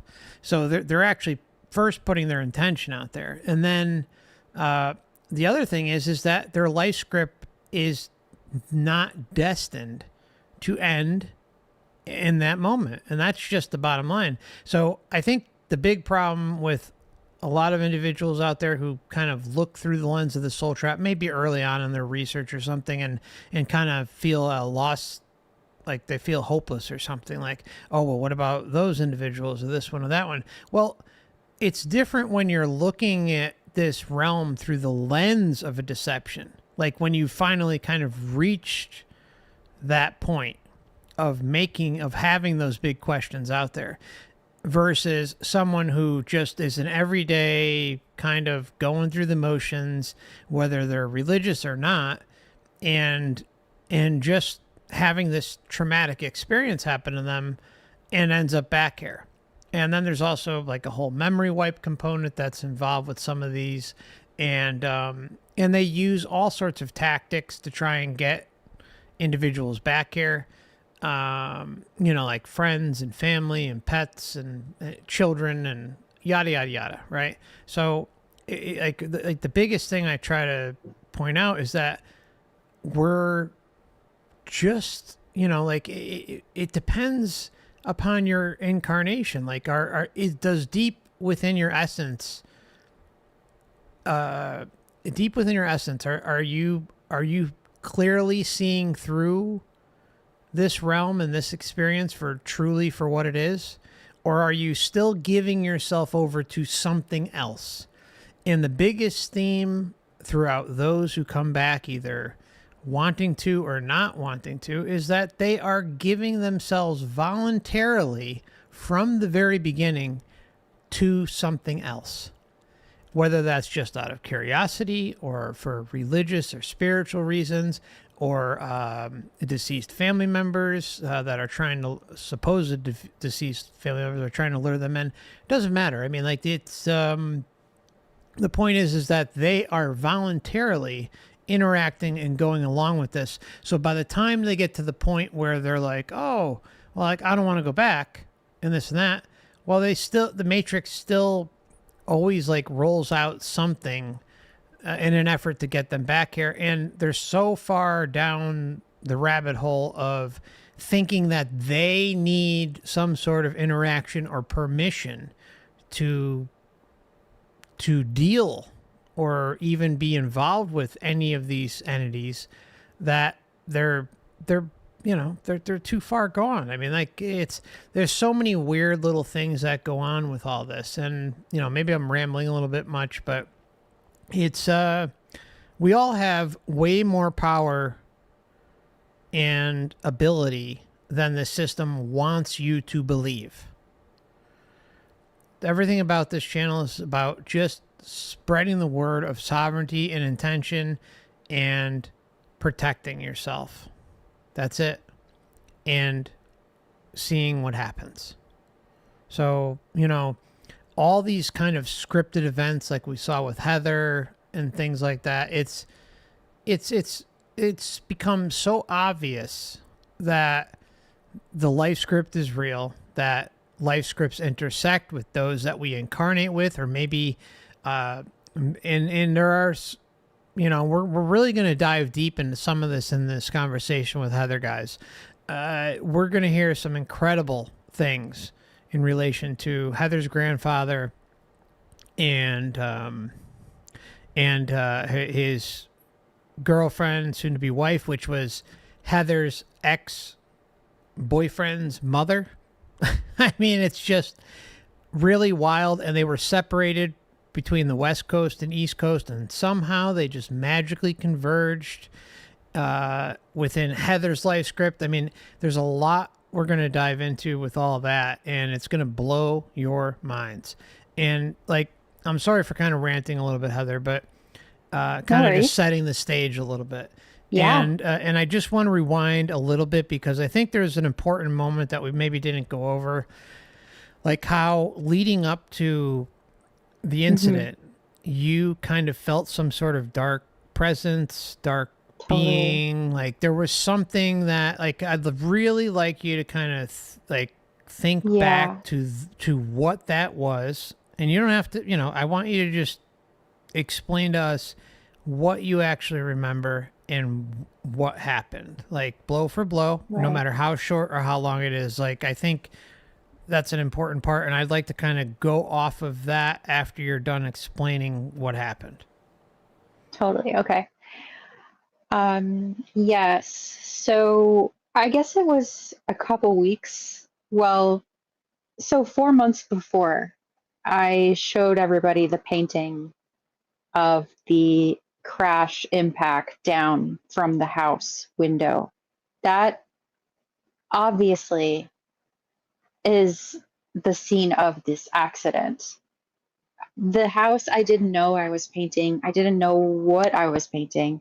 I had an art show in a local gallery in Santa Barbara. I have documentation of it. I have different photos of different pieces I had up. This was 4 months before the accident happened. So I had no idea that, so I guess 4 months before maybe I start entering what feels to be this like vortex, so maybe this singularity kind of like pulling me into the culmination of, this destined accident, which is hard to say that it's like a destined accident because for me, in my experience, it was an accident. And I definitely would not choose, if I had the choice in this life, to be paralyzed and to go through the excruciating amount of pain and humility and challenge that I've experienced the last 17 years being paraplegic using a wheelchair, and how truly hard that is to do by myself with no support from my family at all, totally alone. So I would not have chosen for this to happen. But I felt like, as it's approaching closer, I, even though I had these high hopes and goals to become, even more reputable in the wine industry and working with really renowned winemakers and very dedicated in this field, and my art, which was just my sacred passion that I always kept to myself. I also could, upon reflection, feel like there was a pull toward a darker side. And I don't know. I mean, so and that's like, to say that means what it really means is just like, it's just everything in that time, 2 weeks, 2 days, the morning of, just there was like this mysterious fog kind of that dropped down into my life. Even though I had this light of these goals and excitement to build my life in California, it was like this mysterious fog started to settle. And so the night before, had a party at my house with my friends. Everybody in the morning goes to have breakfast. And when we're driving home, I'm in the backseat of my friend's car. She's driving. I barely put my hand up and touched the window. I don't even know why I was like touching the window. I just put my hand up to like gently, and I just have like a graceful fingertips, graceful touch. I'm not this big brawny, like I touched the window and it pressed on it or anything. When I did that, the entire glass shattered. And the glass didn't shatter outside of the car, it shattered inside of the car onto me and all over my legs. So crazy. And I was like, what the heck? And there was this strange part that was like, this is my glass. This is for me. There was this strange thought I had in my mind, like, this is for me. So it was so strange. So we get home, and go up in my room, and then, what I had described. But I actually even brought in some of the glass to my room, like in a weird way, like, oh, this is symbolic of something. Like I already knew, like, there was this energy that was, no matter what, I was going to have this accident, and it was just buzzing all around me, and it affected the material. Like I must have been so charged. And because I had done these premonition paintings like I had shown everybody from 2000, which was 7 years before this accident, of all of these spines. And I fell through a tree and then landed on the driveway. So are those the trees in the paintings? Was I painting spines because I knew somehow in my psyche that I was going to break my spine? Or that the spine was going to become like the most important theme of my life at a certain point? I don't know. But there was a part of me that knew, and then something was forcing it to happen at a certain point. Like there was a culmination, like I said, this singularity type experience where no matter what, like it was going to happen that day, no matter what. And it was such an accident. It was such a slip, you know. I I was very comfortable climbing and doing things like that. I don't understand why it happened. Do you feel like maybe you were pushed in some way? Just honestly, like even if you don't remember it, I Yeah. mean, like just just bare bones, like Okay. you know what I'm So saying? honestly, I feel like something came over me to make me choose to try to go to the bathroom window from the outside. Like I could have gone downstairs and used the bathroom downstairs. I was pulled to do it I made that choice, and it was like, I don't know that I made that choice. It, I, it doesn't make sense. It just doesn't make sense why I would choose to do that.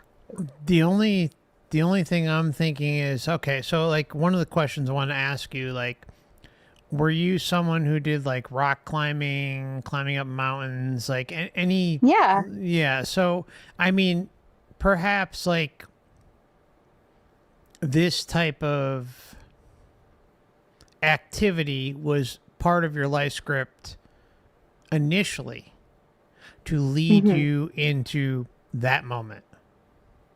Mm-hmm. I don't know. Right. I'm just throwing it out there. Right. I don't know, but I mean, based on a lot of the things that you've shared with me, it No, seems predestined. And this was there's like a conditioning process for you.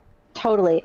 And there's a theme also. Like I could share a few different childhood experiences where, you know, once I was standing on a riding lawnmower. It wasn't on. I was just standing, and I thought I was Superman, and I thought that I could fly. And I honestly thought if I could count backwards from 5, 4, 3, 2, 1, when I got to 1 and jumped off that riding lawnmower, that I was going to launch off into the air and fly. And I ended up, my foot was caught in something. And instead of jumping off and out, I just smacked my head down on the concrete, and my tooth went through the bottom of my chin. Oh. And my mother thought that, like, it came out on the bottom of my lip. My mother thought that a car door had been slammed, and she came out to see who was slamming the door in the driveway, but it was my head on the ground. And I didn't go to the hospital. I had another experience where I was playing hide and seek, and I dove into something to try to hide. And instead of going through the tunnel, I dove into this big insulation tube, and it had like a shard of a metal like nail sticking out, and it went right in the top of my head, and I was just gushing blood out of the top of my head. Oh. Didn't go to the hospital.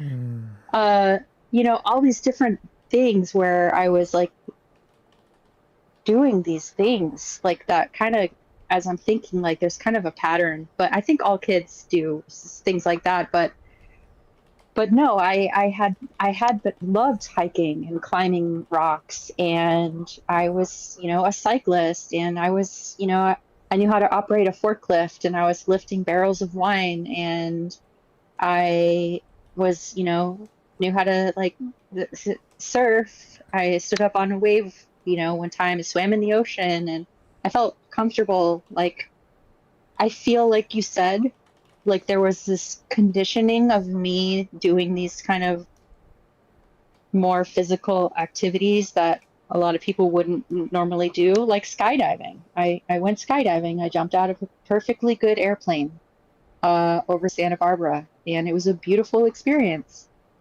And so, yeah, perhaps there was a lot of conditioning in my life to make that a probable point of action, that I would do something like that if there was enough of a strange coercion in some sort of a foggy haze. Yeah, it's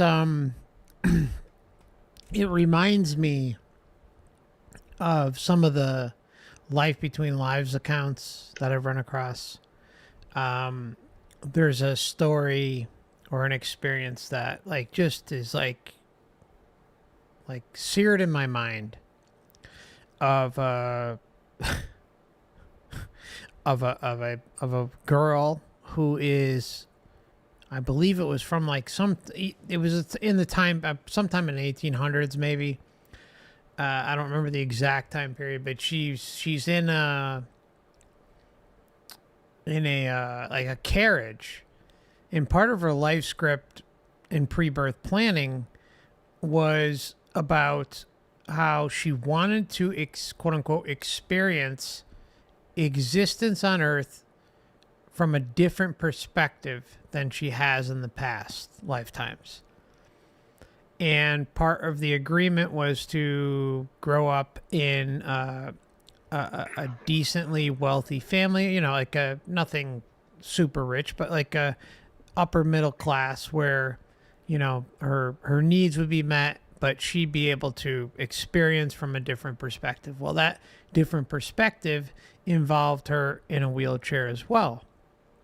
And she was in the carriage and says point blank that even though like she kind of, and again, I'm putting this out there off the top of my head, maybe some of the details are not 100%, but it's along these lines where she like when she's going through the regression and recounting this lifetime or this past lifetime, she talks about how like she knew she was kind of destined to fall out of the carriage and have a very rough landing, which would result in confining her in a wheelchair. And then that would be her perspective of looking at and experiencing the Earth experience through something like a wheelchair or through confinement. And she grew up in like a wealthy, a decent family who took care of her medical needs, and she experienced that. But the one thing she said that stuck out in my mind, and when you first started recounting your experience to me, it was just like, damn, like it just like connected with this story, because she said how like deep within her she didn't want to fall out of the carriage, but it almost felt like she was destined to and almost guided and forced to. And because this was her life script, this was part of her quote unquote spiritual evolution, and so I that's why I kind of like asked the question about like, did you feel like maybe you were perhaps pushed or something like that? But there's clearly there was some sort of dark force, dark energy, some sort of presence that was with you before it happened and leading up to like when it happened. And whether it was something that triggered you to go outside and, you know, climb down, or instead of taking the stairs, or you know, to, I mean, I don't know, but you know, it's fascinating to me to hear it. Yeah, and reflecting on it, like I don't feel like I was pushed. I felt like I was encouraged, led. Yeah. And reflecting on it as well, like I wonder how long this energy has had been in my field, because throughout my entire life, I was 27 at that time, but throughout my entire life, I mean, I had very dark periods of my life where, you know, it felt like there was definitely dark energy around me. So, like when I said it felt like a singularity, maybe it was just like this, it maybe it had always kind of been with me for some reason, and then this final moment of its impact was that fall. So yeah, so then I'm in the ICU, and I'm in like on the breathing machine, and they're doing the surgery where they're reconstructing my spine. I landed and I broke my back at L1 T12 area of the spine, totally shattered.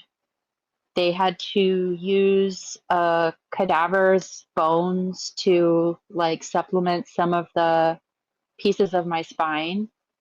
They took out one of my ribs to grind up and make more of my spine put back together. Damn. They put Harrington rods in that are still in to this day, titanium rods that go from my upper back down all the way to my spine with these large screws that go in on the side. Those are still there. And so that's the surgery that's going on while I'm in this. I go into, I don't know if it was a medically induced coma, if I slipped into a coma or what happened. I just know I was in the ICU for 3 days, and I had this experience where I never told anybody about it. I only, since watching an interview with Alan Pierce, who talks about the coma experiencers, realized that, wow, I, I had an experience, and I want to talk about it, and I want to learn more about it and what happened. So what happened was I was in a dark hallway, and I go to the end of the hallway and I open a door, and I'm then in a theater, and I'm standing in the back of a theater, and it's all dark, and it's a huge screen in the front of the theater. And I see on the screen this girl, and she's holding on with her hands, her two hands, she's holding on to a branch of a tree. And she's just kind of hanging there. She's alive. She's just holding on to the tree branch. And she drops down from the tree. She lets go of the branch. And then when she drops down on the ground, she lands in like a superhero type of a pose, like one hand down on the ground, one hand up, kneeling down. And when I saw that, I said out loud, like, whoa, something like that. And that was the moment that I realized that there were two beings or entities or something in the theater in the far left front corner sitting in the seats, and they noticed me because I said wow or something. And when they turned around and saw me, I was instantly terrified. I knew that I was not supposed to be in that theater, and I quickly wanted to find an exit door and get out of there as fast as I could, because this male and female entity, they were like dark, almost like gothic seeming. No offense to anyone who likes dressing like goth, but all black and like seem like black makeup, black everything, dark wings. They had these big dark wings. And they get up and they terrify me and they start chasing me. And I ran and I got myself out of the exit door.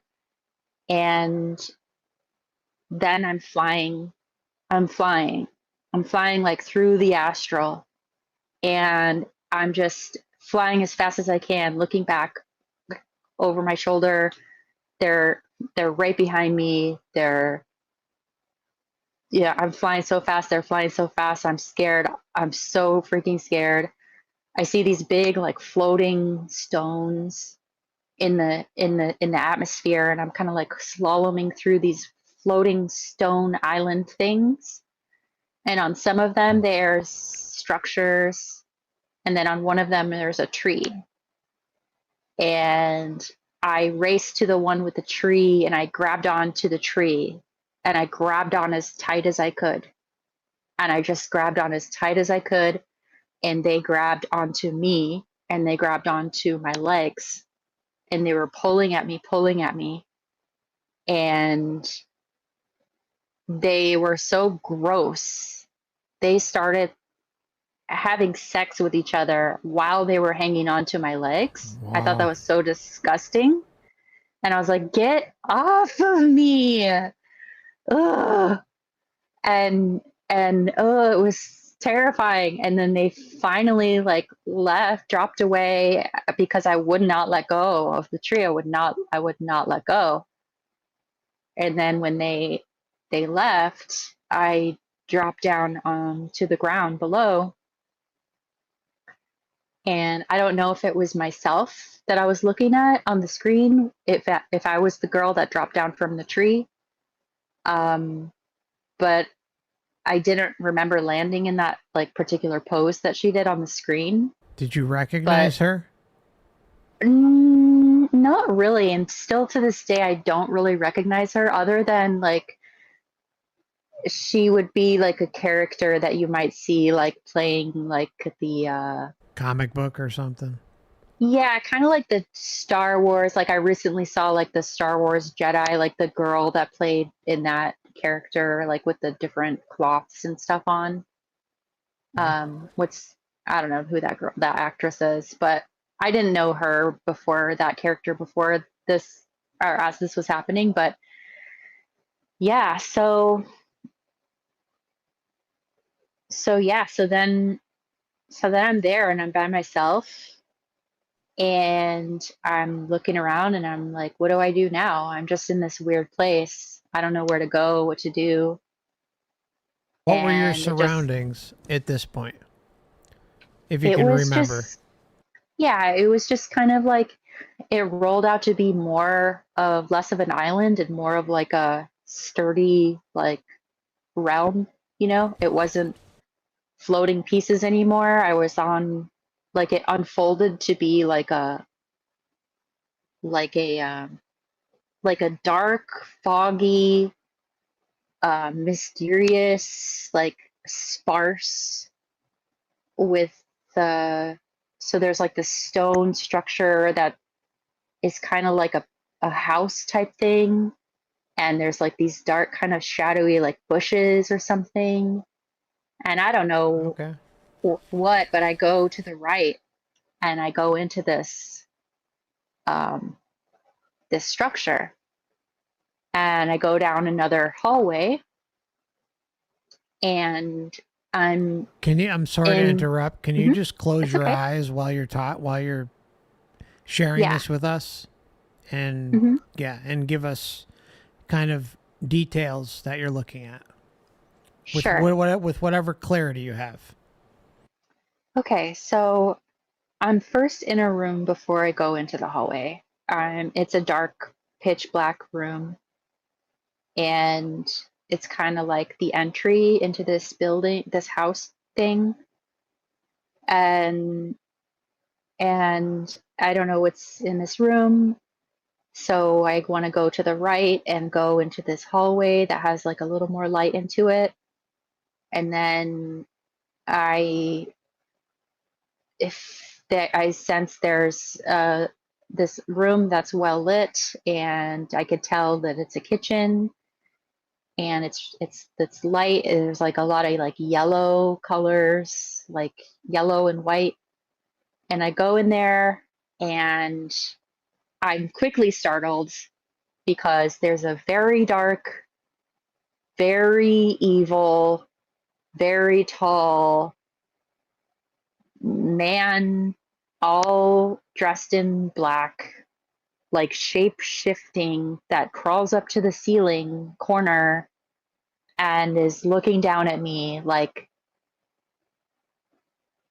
disgusted, like he really effing, ugh. It's just so scary. It's the scariest thing I've ever experienced. I'm, I want to turn around. He comes up to me so fast and stabs me with something in the stomach. And I cannot believe that happened. I just can't believe it. I reach over to the side. There's like this big pan, cast iron pan or something. And I swing at his head, and swing as hard as I can to smash his head. And nothing happened. It was like nothing happened. Like he got bigger and was like laughing at me. Oh, And it was so freaking scary. I really don't know what happened after that. Like, I really don't know what happened after that. okay. I must have Mhm. ejected myself out of that experience or something. I don't know what happened after that. See, like when I hear that, I mean, it's just my opinion. I don't know if it's definitely what happened, but it to me it seems like this was part of potentially, you know, you were kind of in an in between state between the surgery and the astral. I mean, you have a pan, you have your stomach, even though it's not your back, but it's within kind of maybe the same area that they're working on. I don't know. Hmm. Um, I'm just thinking maybe you were witnessing or experiencing a part of the surgery and Totally. the doctor was the demon or Right. something. I don't know. Yeah. So I definitely feel that the two entities that were pulling at my legs, you know, perhaps during the surgery, they're pulling at my legs, right? And my Mm. brain needs to process somehow I need to somehow process in my psyche what's happening. And however, maybe when they do the incision to take my rib out is when I get stabbed, in the side. Mm. And however, whatever processing needs to be done, um, there were these entities that were in that processing experience and were taking advantage of that processing experience. You nailed it. You nailed it. And that's so common with anyone who gets like goes under anesthesia or induced coma or something like that. There are these entities that surround hospitals and surgical settings. Um, any sort of traumatic events, and it can get ugly. It doesn't mean it's always going to get ugly, but I think again, just kind of based on the process and description, especially like how vivid you recalled the pan and stuff like that, and then the concentration on the stomach and yeah, I mean they're and then of course the the abuse factor that occurred shortly before all this, with them kind of certain acts occurring while you're under anesthesia or in an induced coma. It kind of points towards like you're kind of going in and out of both worlds, and these things are kind of mixing together. But like you said, the most important part is that there were still some sort of nasty, vile, dark entities involved with, taking advantage of you, basically, when you're in this state, in this vulnerable state, and and I think just to kind of branch off very lightly, I think everyone needs to understand that anyone who's kind of in the love and light camp, that everything's love and light, and God's all about love, and everything's about love and spiritual growth and this and that, like this doesn't fall under that category. And there are many experiences like Heather out there who have gone through this trauma, and it is not love and light. And so the question is are you going to be honest with yourself and say, hey, there are things, there are forces, there are bad actors involved, not just on Earth, but also in the astral, the lower Earth astral, the main astral, the matrix astral, whatever you want to call it, right? And so this, I think, is one of those points where anyone who kind of falls under and just is kind of deciding to ignore things that happen here and on the other side, this is a glaring example. And Heather's being brave enough to share that with everybody, and there are others who have shared very similar experiences. So just want to put that out there, and Heather, feel free to continue. Yeah, exactly. I agree. And a couple of other things I want to emphasize as well is, if anyone hears more of these coma experiences, you will understand, as I did, how it's much different than what a nightmare or a hallucination would be. I've had nightmares, I've had hallucinations for different reasons. This was in the astral. It seemed to be like a lower astral. I feel that a part of me probably wanted to go to this theater to leave. Maybe that's where I will watch my life review ultimately, if that does happen. I don't think I'll choose to go open that door again if I'm in that hallway again. But I now know, since I have done astral traveling practices, that where I was in the astral realm, and it's a liminal space between this earth realm and whatever is beyond it.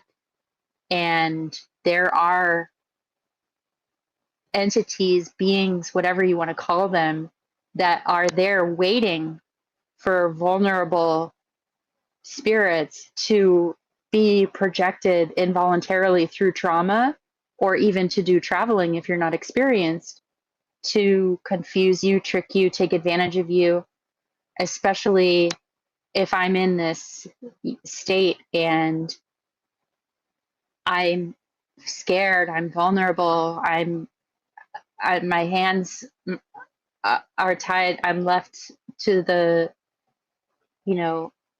whatever the doctors are going to do or whatever,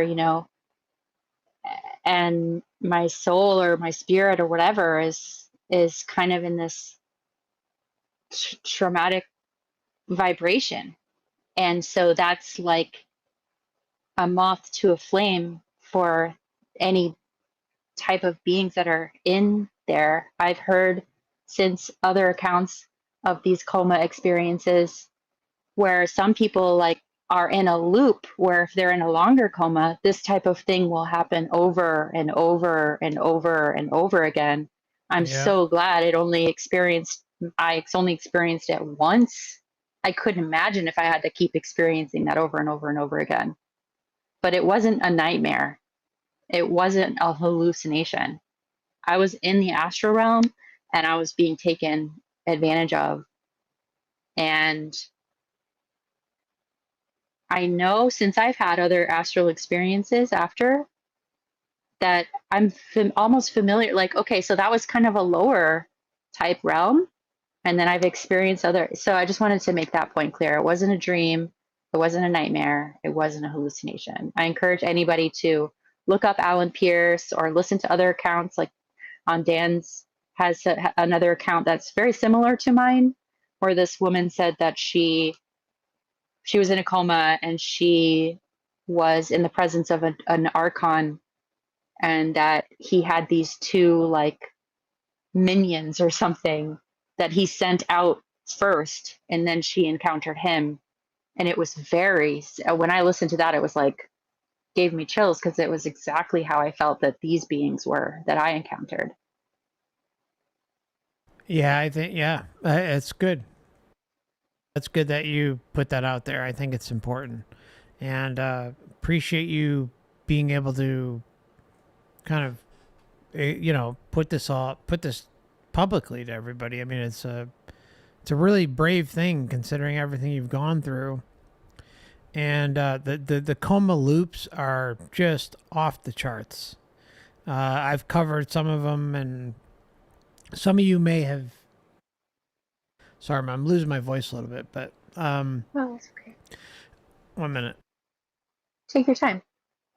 One thing is one of the coma loops I've covered, and it was, it is up there, probably the darkest thing I've ever covered on this channel. And and trust me, there's others, and including Heather's is very difficult. And there was one where it's titled about the machine. Some of you may have seen it, some of you may remember. I do not suggest anyone listen to that experience until they're clear-minded and okay to consume something like that. It is the darkest of darks. And the coma loop thing is a lot more prevalent than many are led on to believe. And it's once you start kind of diving in and kind of exploring comas and those who come out of experiences and those who are brave like Heather to share this type of information, and how these are real entities. These aren't things cooked up in someone's mind. There may be some conscious and subconscious element, of course, like with all of this stuff, regardless whether it's a coma, a near-death experience, it doesn't matter. Like all this stuff, there is some sort of component involved where we're kind of involving ourselves. But that doesn't take away from the real truth that there are dark, sadistic, nasty SOBs out there who take advantage and insert themselves into certain individuals' life scripts. And you can't deny it at this point. There's just way too much information. I think the numbers are skewed on even comas. I think the numbers may be skewed on NDEs. It's just my opinion. I'm not, I like to kind of roll with the data. I don't like to, so if I have an opinion, it's an opinion, and that's what this is. Like, I think comas and the experiences are skewed. Although you will find a lot more negative comas in comparison to negative NDEs, I still think the numbers are wrong. I've run into way too many cases over the years where things are just, there's just way too many negative comas. And there's more negative NDs out there than IANs and NDERF and a lot of the books and the researchers out there want to share. And I don't know if that's because some of the researchers out there are just, they're just getting certain information that comes through. The fact is, and this cannot be stated enough, my friends, this has got to be put out there because it's the truth. Someone who has a negative experience and comes back and is engulfed in a world of conferences and research and online personas and experiencers that are primarily sharing positive experiences, it's going to take someone some time, if not at all. Maybe they don't want to share it, right? These are very, very life-changing experiences, and they make someone question deep within themselves.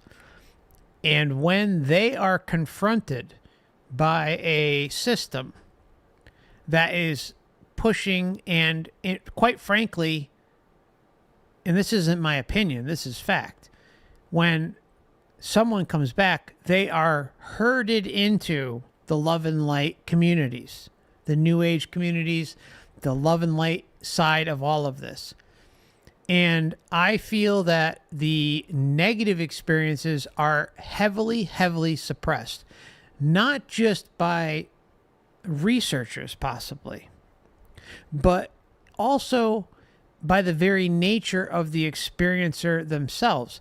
The experiencer comes back and sees the love and light narrative and starts questioning, hey, what happened to me? What did I just experience?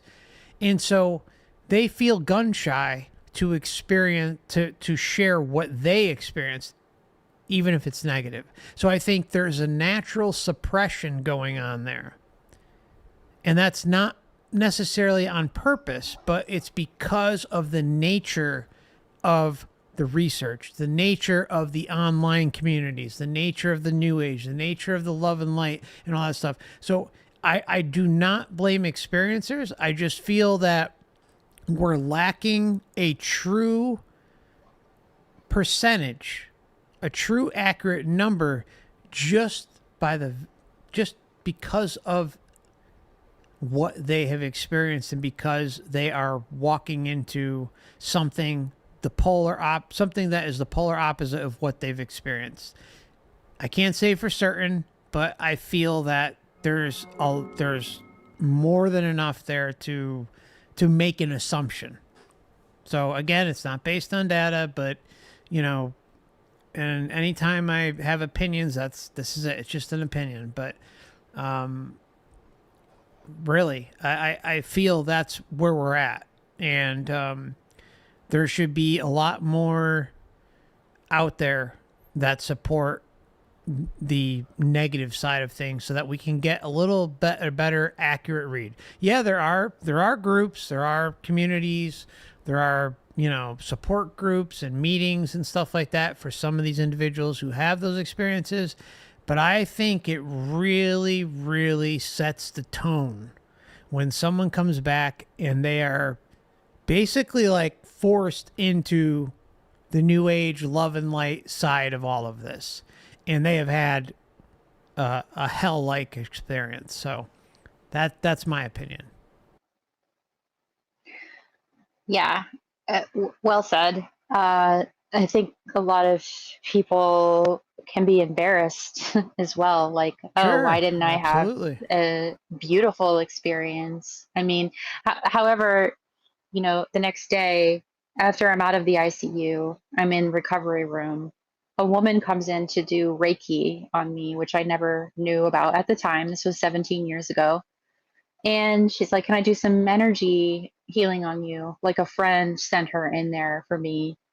And so she's putting her hands over different parts of my body.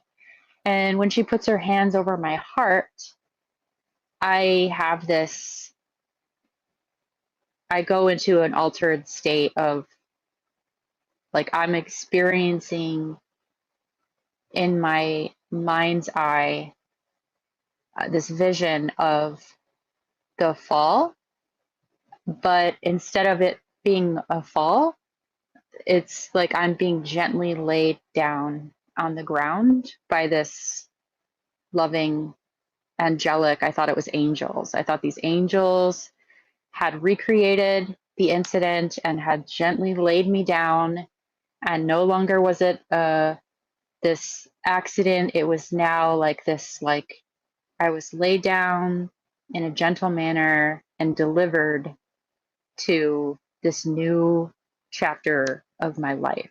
So Wow. it gave me this interesting dichotomy of like, holy shit, and then, oh wow. And reflecting on it, it's like, did they have to somehow balance out my experience for me to then become, to encourage me to then become like a champion, so to say, of being in the wheelchair and being like, ah, yes, like that. Look at, I have this beautiful laying down and I'm okay. Now I'm paralyzed. And, you know, everybody was coming around me, all my friends and everybody, like, how are you not freaking out? How are you not sad? It was like I was fine. Like I was like, okay, I'm just gonna go forward now. I've got my hands. You know, there was a moment when I was in the rehab after I had to learn how to use a wheelchair, uh, the hospital's rehab to help me figure out how to work with my new paralyzed body. It was humiliating. For weeks, I had to have people help me go to the bathroom because I couldn't control my own functions. I had a full body, like, or a whole chest, like, brace cast thing that I had to wear. And I couldn't even sit up for like a week, 2 weeks after. I sit up and then learn how to sit up and learn how to get on a wheelchair and start using it and learn how to go to the bathroom and do what I have to do that.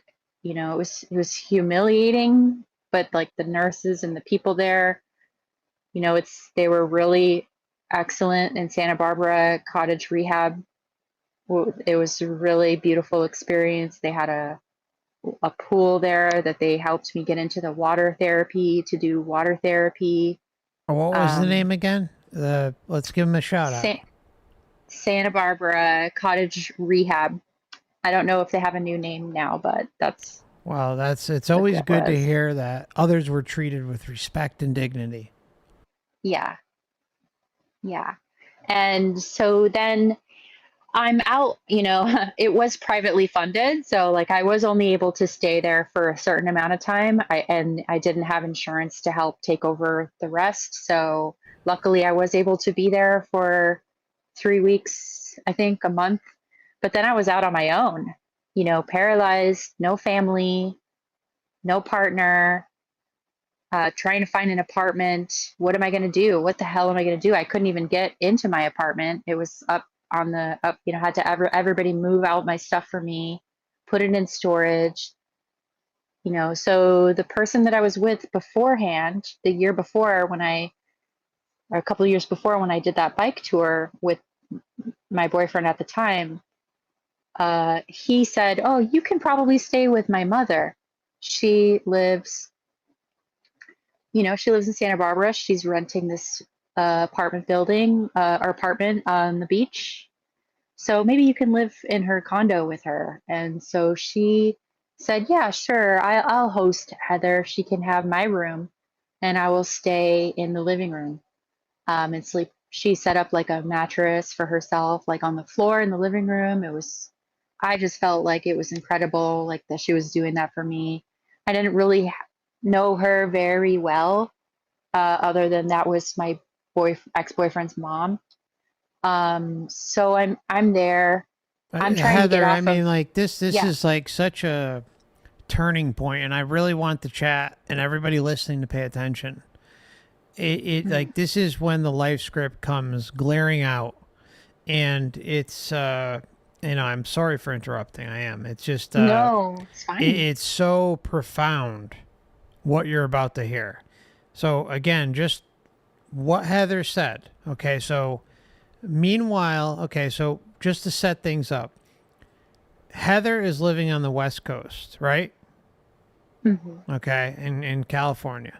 Okay, her grandfather, which is going to be introduced into the story or the life script, is living on the East Coast. Okay, and Heather's ex-boyfriend's mother is extending her hand out to Heather and going sleeping in the living room or on a cot or something like that, and then Heather is taking the ex-boyfriend's mother's bedroom so Heather can heal. Okay, and Heather, continue. I mean, I just Yeah, have to set right. that up because this is so huge. Yeah. Yeah, and there's another part of the story that I didn't share with you before that I'm going to weave into it too because I think it's important for some reasons. Sure. Yeah, so when I was in the wine industry working in fine dining, um I had done that for about 7 years from age 19, 20 to 27 before I had the accident. And during that time, I I met a friend. His name is Mason, and his name is Amazing. Mason Grace, actually, Mason Grace. Um, Quite the name. he became, yeah, he became one of my best friends. We even dated on and off. We had a very a very interesting, intense connection. So anyway, when I moved into stay with Mary, um, I'm in her bedroom. I'm getting off of all these gnarly pain medications that they put you on. Like they had fentanyl patches on me. They had like Dilaudid. They were giving me all this pain medication so I wouldn't feel the pain from the recovering. But I could tell like I needed to get off of this stuff because this is really gnarly, these drugs, and I don't want to be addicted to these drugs. So I stopped you I just wouldn't continue using the fentanyl patches because it was just too intense. But then I would have these like insane gross withdrawal symptoms from it and have to go back to the emergency room, and they'd have to like give me more pain medication to help me, so I wasn't like withdrawing from the pain medication. So that's really rough when people have a Mhm. traumatic injury and then they get put on these pain medications and then they have to get off of them when they're trying to heal. And so that's pretty hard. So I'm doing that. My best friend Mason, who was living in San Diego taking care of his mother who was sick with cancer, he says, "Hey, I'm going to leave San Diego and I'm going to come to Santa Barbara, and I'm taking the train and I'm coming to Santa Barbara and I'm going to be there for you, babe." He would always call me babe. "I'm going to be there for you, babe. You're my babe. I'm going to come and take care of you." Like he said to me, uh, "A setback is only a setup for a comeback," or something like that. He said this funny Mm. saying. And so he comes up from San Diego to Santa Barbara to be in my life, to help be supportive with me. And he's like, "Let's get an apartment together. You don't have to stay here. We can have an apartment together." And I was like, "No, no, I'm not ready to do that. I don't know what I want to do. I don't know where I want to go yet. I'm just going to stay here." And, he would come around and, help me, like take me to the beach, walk me to the beach, push my wheelchair, take me to lunch, stuff like that. So then my grandpa, who I love so much my whole life, he taught me how to build stuff. He gave me a hammer and nails when I was just little, taught me how to hammer and nail, practice with all these pieces of wood. I watched him build the house, the family house that we had. He was my soulmate. We had such a beautiful connection. So he comes out to see me from outside of Buffalo to Santa Barbara. And we're sitting on the couch in Mary's place, and she's sitting in the armchair, and him and I are sitting on the couch. And I'm realizing that they have this weird chemistry starting to develop between the two of them.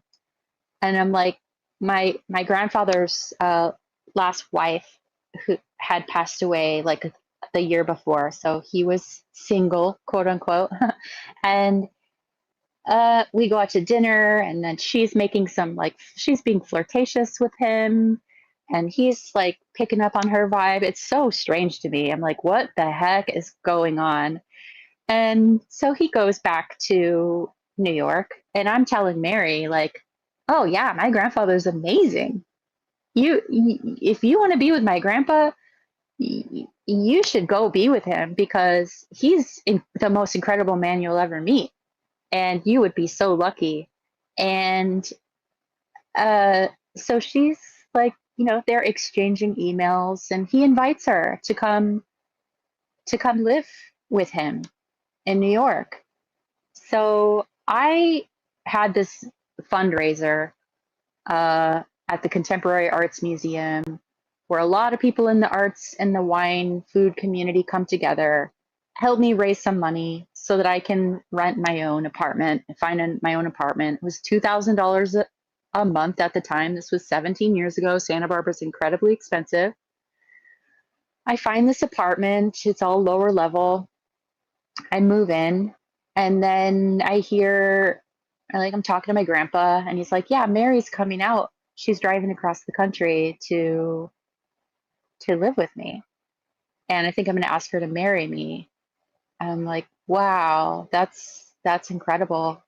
So she gets there to his house, and in between Buffalo and Rochester, New York, she drives all the way across the country with a trailer full of her stuff. And she says to him, yeah, I won't sleep in your house unless we get married first. So even though he asked her to marry him, she was like, yeah, let's do this now, because and he said, oh, maybe we should take a little minute, before. And she kind of took off and just disappeared that day. And he called me like, oh no, did I do something wrong? And I hope she comes back. And I was like, what? That's weird. Why would she do that? That's so weird. So she eventually comes back. They get married. She moves into the house, into the family house where everybody gathers, has all the holidays, always free flow entry, open door policy. Everybody can come in all the time. Everything starts to change when she gets there. She replaces all the furniture, all the old things that remind her or of any other person besides her, asks him to get all new appliances, all new everything. She's a member of some evangelical small sect church out of Montana where they don't celebrate holidays. I don't know what it's called, their religion. It's not Jehovah's Witness. And so all of a sudden, no one can come over to have holidays. She becomes isolating him. So nobody, it was like, could know what was happening. Eventually, people started to realize that his job, that he wasn't eating, he was doing strange things, like he was trying to drive the car. He just had sitting there with the gas on, trying to drive the car, but it was like his brain wasn't so people noticed, and then they were like, hey, can you go to the hospital? Can we take you to the hospital and see if something's wrong? So we finally understand that he has all these brain tumors, and he had been getting sick over the course of like a year, and she didn't tell anybody about it. And while this was happening, she was changing finances, and setting up things to be like an estate that would go to her. Um, so my aunt or my mom or somebody called me and said, I think you should come home because grandpa's not doing so good. And I came home and I told him, like, here's this bell, have this bell and ring this bell. I'm in the wheelchair and I'm in the room next to his room. I said, if you need me at all, any time of the night or day, just ring this little bell and I will come in and I will help you. I will bring you soup. I will bring you food.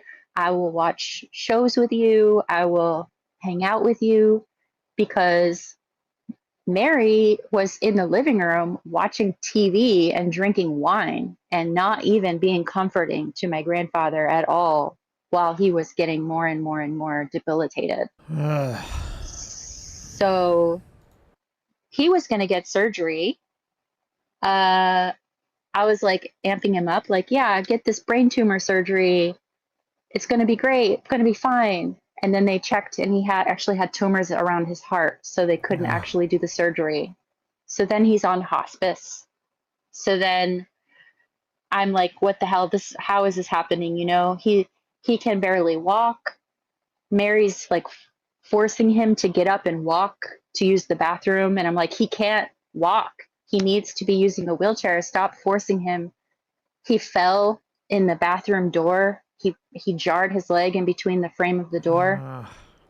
And so it was crazy. So I gave him this bell, right? I tell him, he wants me to sing him this song. So we're having these beautiful moments, right? While all this other shit is happening and his health is declining rapidly. He wants me to sing him this song that he heard on Big Bang Theory.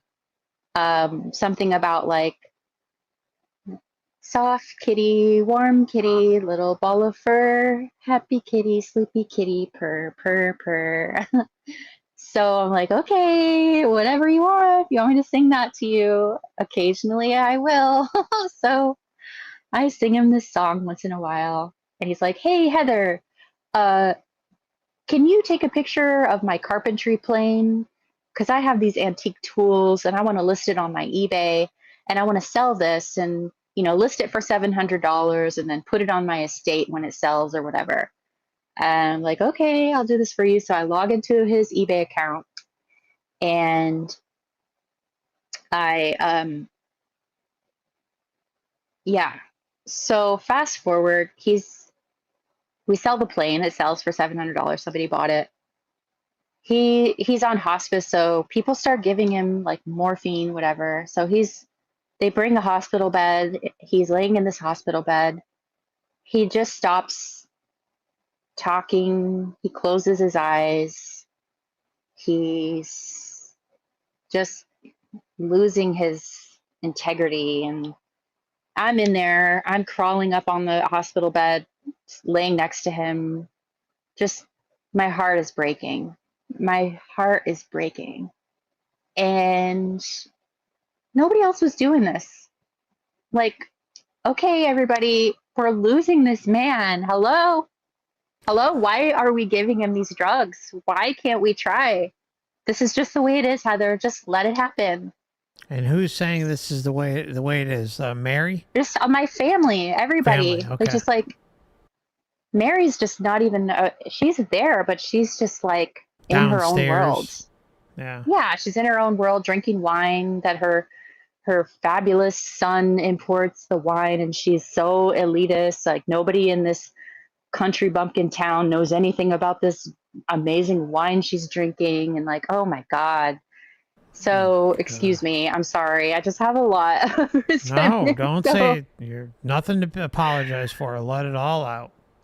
So my grandpa's she was a bitch. sweetheart. I'll say it. She was a bitch.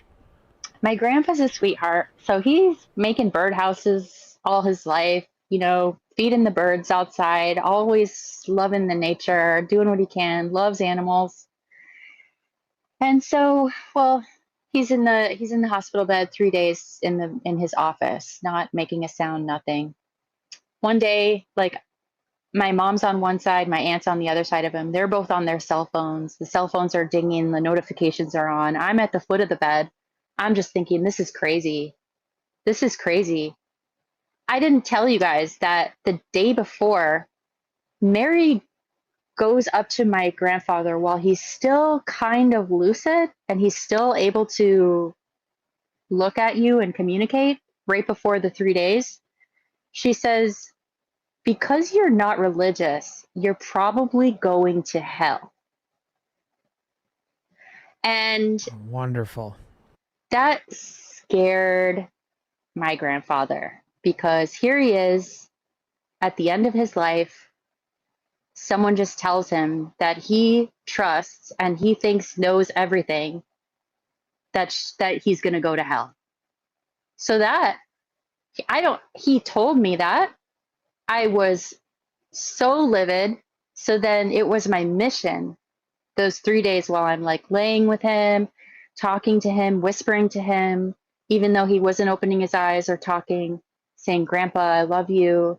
You've done everything you could for the family. Your body is failing. This isn't actually you. You can go and be free. You're free to go. We're going to be okay. I love you. I am so grateful that we had to have this, that got to have this life together. And it's time to let go of your body. So my mom's on one side, my aunt's on the other. They're on their cell phones. It's annoying the shit out of me. I'm at the foot of the bed in my wheelchair. It's the middle of the day. I start involuntarily swaying, like there's something making me sway back and forth. And I'm going into this like deep meditative state, and the energy in me is like making me sway back and forth. And I just close my eyes and I go into my telepathic mind, and I'm communing and I'm like, Grandpa, let's go. We can go now. Let's go outside and be with the birds, and let's go. It can be time if you want to go. I'm here with you. And right after I said all of that in my mind, it's like he let out this warrior's cry, like, ah, like super loud. And then he was just gone. And all the energy from his entire body went whoosh right through my body, whoosh right out through the window. And my hands are buzzing right now. My whole body starts buzzing, like I'm all the molecules and particles. I could feel all of the energy, all his energy and particles everywhere. I'm like, I go outside, I roll out to the grass under this tree. I get out of my wheelchair, I lay down on the ground, I'm laying looking up through the leaves in the sun, and I'm just feeling like all the bits of energy of him and everything and myself, and there was no clear definition of what was what. And it was just insane. And then my mom comes in, she's like, you need to come back inside and be with the family. I'm like, oh, great. Okay. So I go back. Everybody's crying, freaking out. I'm just like, okay, I'm going to stay here for 2 weeks. I'm going to take these things that are sentimental to me that were my grandfather's. I'm not going to ask Mary's permission if I can, have this or whatever, this or that. And so what ends up happening is like all these things like, no, you have to leave it all for this estate thing. We have to do it properly. So what ends up happening is she takes the whole house, sells the house, takes all the money, our family's house. I could have had that house. It could have been my wheelchair accessible house. I don't have a house. Wow. Now I live by myself, renting a stupid room behind a garage in California, like struggling, like that could have been my house. I watched him build it, She took it. She took all the money. She took all the things, sold everything. She took everything, took all the money she wanted, and then donated the rest to some church. Of course. while I was there, I'm like, okay, I'm on the eBay account. I decide, hey, let me just look around. I notice some company in China has taken all my Cats and Cloes artwork, stolen it, and made pillow covers with all my cats on them. And they've been selling them for like 5 years. I don't even know how I came across this. How would I find this? Matrix So, synchronicity. yeah. So I'm like, okay, I'm going to buy these. I'm going to buy my stolen artwork. So when I get back to California, I'm going to open up this box with 20 pillows that have my 20 cats. And that's all they had in the store was my cats on pillows. So I get back to California. I get the delivery. I open the box. I'm looking at the pillow covers one by one. There's 19, all my cats. The 20th one, I open it up and it says, soft kitty, happy kitty, purr, purr, purr. And Can you I'm guys like, believe that? chills, freaking chills. How the heck did that happen? By far one of the most insane synchronicities I've ever heard in my life.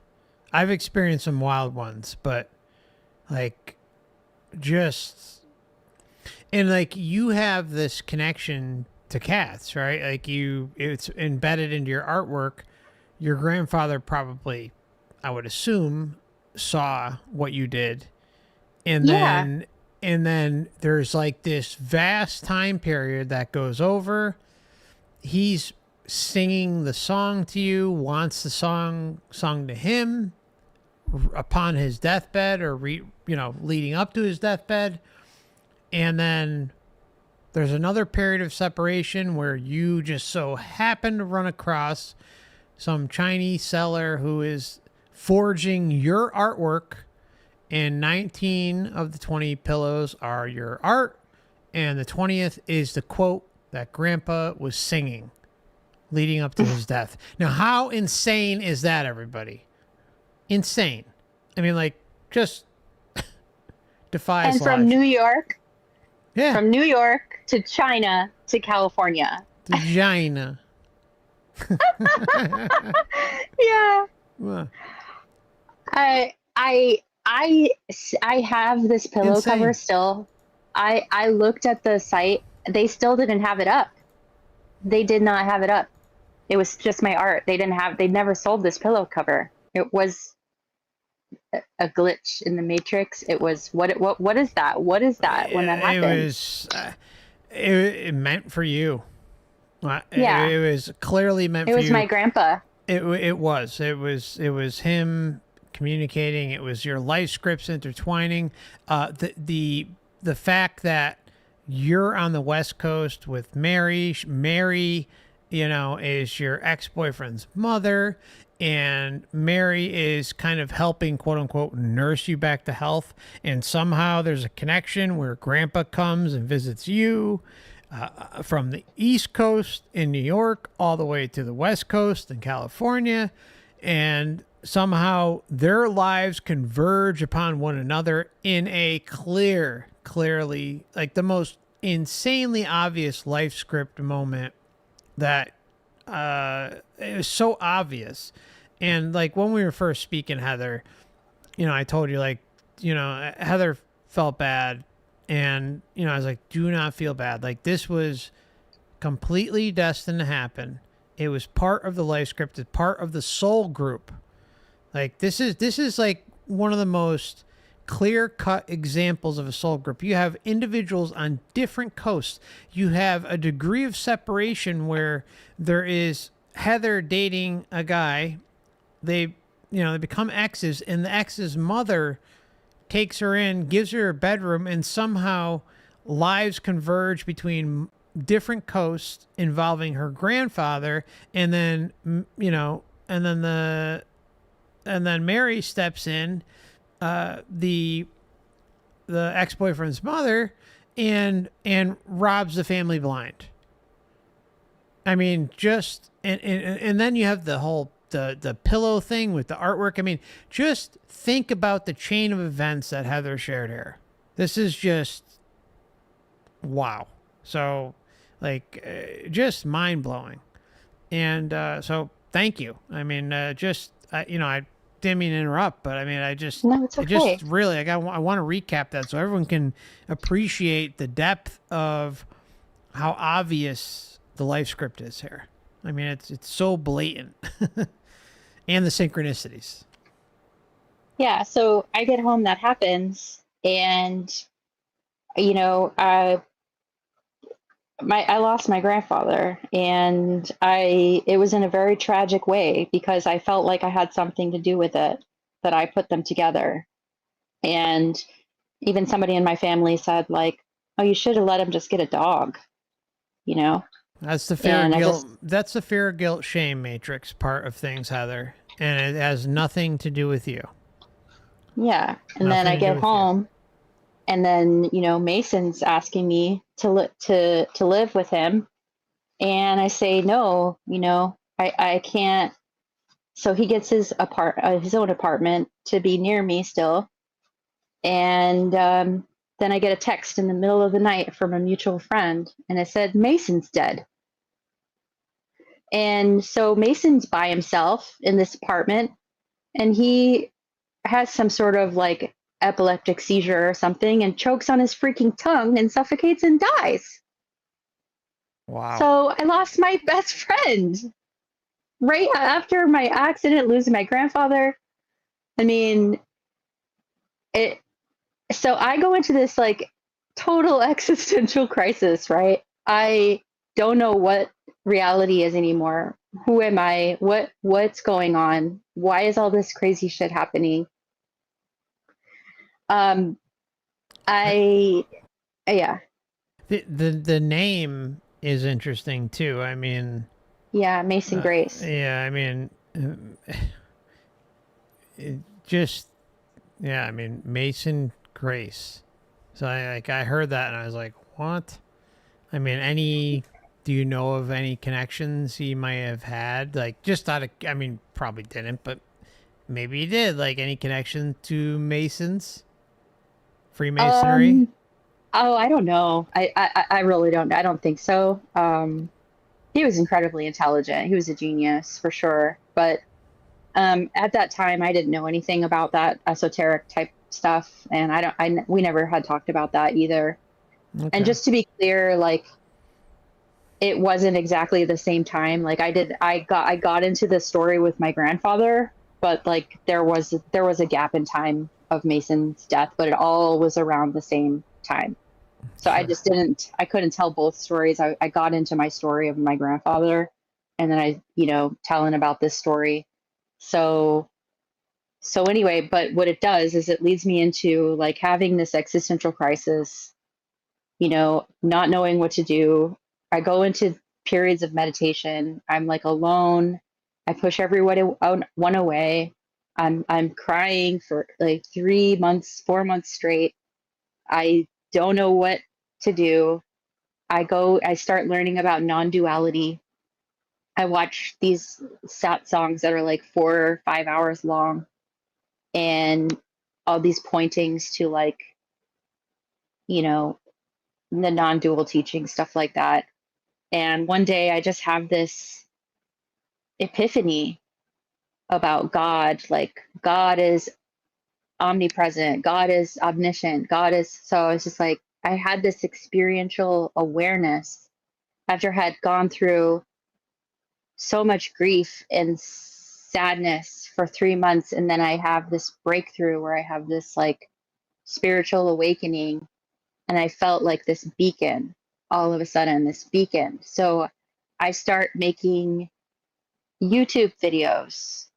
I had initially made YouTube videos after when I first was injured, but I stopped because I realized that there are a group of people called devotees that fetishize women in wheelchairs, and they stalk them and ask them to Oh, send them pictures and make videos for them. what And the so I was fuck? getting barraged by these people. So I stopped putting myself out there until I had the spiritual awakening. And then I felt like I need to shine and tell people that whatever they're going through, there's still this like inner resilience that you can have, whether it be to your higher self, whether it be to a higher aspect of yourself, whether it be to something that you can hold on to as a string of hope while you're going through all this suffering and struggling that we're experiencing here.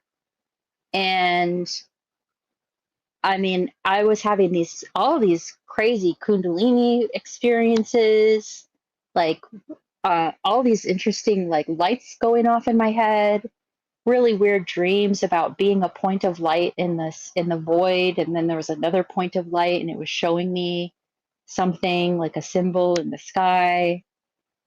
And then one day I was having nerve pain. I had so much nerve pain from having a spinal cord injury. It's excruciatingly painful, this nerve pain I was experiencing. And then I'm out on the back porch and I'm holding myself, like I'm just holding my waist, like, oh my God, this is so painful. I can't even believe how painful this is. No person, how can it be possible to experience this much pain? And I think like I want to be out of my body. And all of a sudden in my backyard, this man appears from behind a tree and walks toward me, and he says, "Welcome." And it's just this random guy that's wearing this robe. And I'm like, who the hell is that guy? And then I tried to like stay there and make it happen again, but I lost it. And so that was a really weird experience. And what's up with these people with robes? And so like when you pointed out in one of those paintings that I had done with the tree and the spine and that being up in the corner, like I thought initially it was like some kind of angel blowing a trumpet, but it clearly has like a robe, a hood over its head now. It does, yeah. It is so weird. Yeah, it really, and it's kind of like looking down. It's like, or it's clearly situated in the painting where it's above everything else.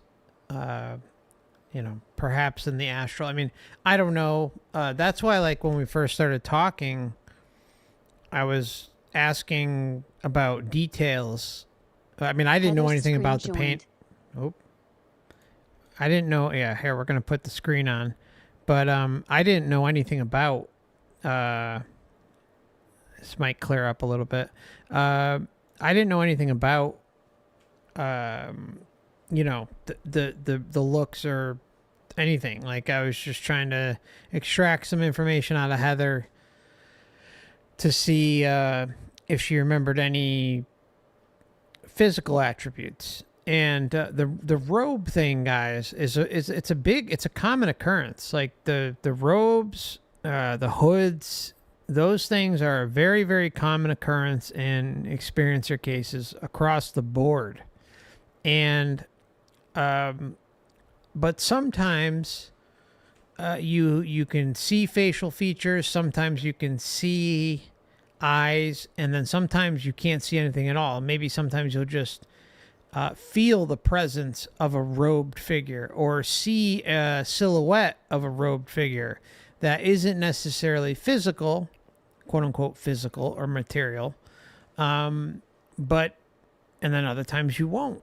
So it's interesting in this piece of art. Like, Heather, I don't know if you can, maybe you can hit the zoom in and then go to the top left. Yeah. I don't know. I mean, like, it's clearly some sort of cloaked, robed being. And it kind of reminds me almost of some AI art that, like, I put in some words. I wonder if I can even share that with you guys. It might take me a moment to find it, but it's kind of similar. Interesting. And then I almost feel like on the right where the spine may be. I mean, we have to zoom out a little bit, Heather, but I almost feel like it's like bird or a duck's head at the top of the spine, maybe. And Yeah. I don't know. Like, it looks like a beak with like a bird's head and an eye in the center.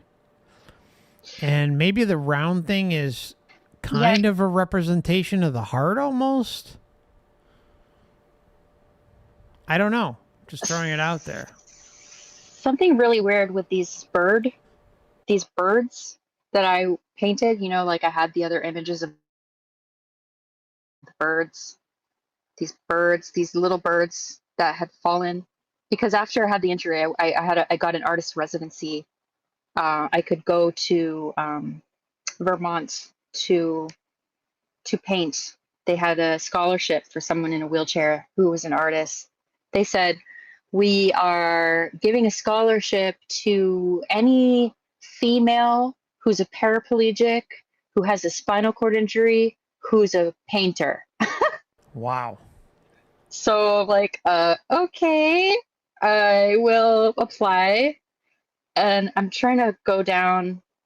I'll stop sharing so you can share your art if you have. Oh, you know, it might take a moment. I think, I think I'd like to let you continue. I mean, I'll try to find it, but we'll lose the And let me just screen. put one more picture up. I just want to highlight again me and my grandpa. Yeah. Here he is, standing up next to me, standing tall. That's awesome. That's a great picture. Yeah. There's a nice picture too, I think, of you guys eating dinner. I think you may have shown, or lunch or something. This is him. Yeah, here's when he came to Santa Barbara to see me.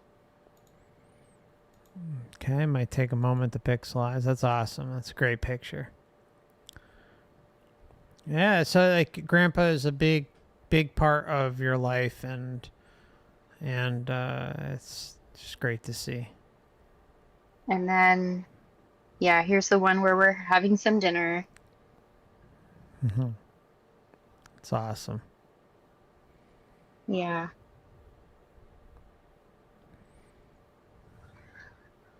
So yeah, there's definitely like this tree bird theme, and I was trying to find some more imagery of.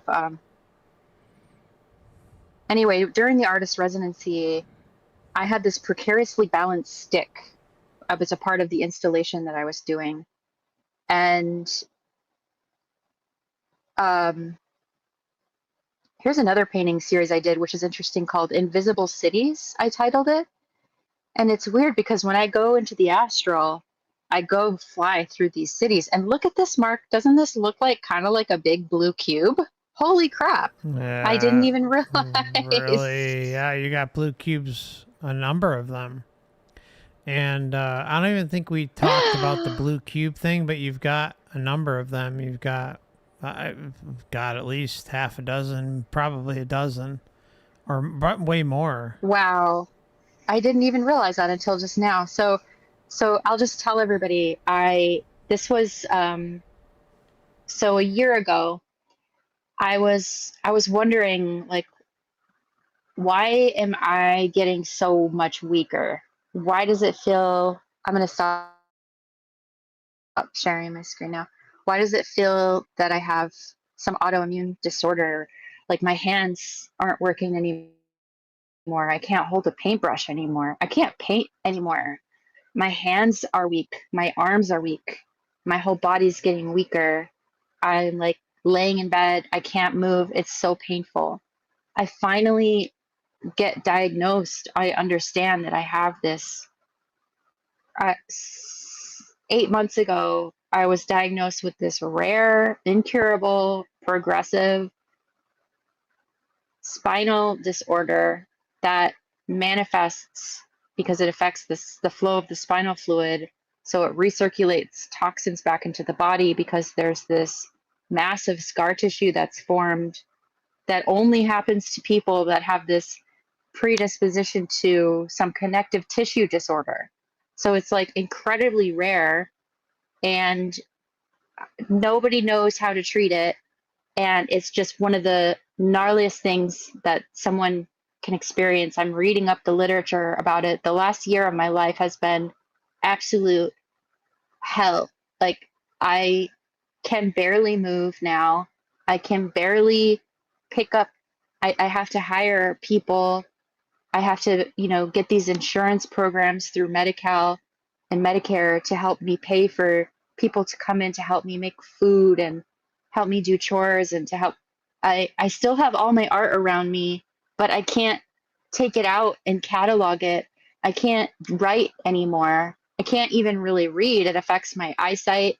So last year, after I found out I have this, I'm laying in bed because I'm laying in bed quite a lot. But at this time, it was, I'm laying in bed thinking, like, why is this happening? What is there something in a past life that I did? Or is there something that's carried over from a past life, maybe if I had one, that is affecting me in this life?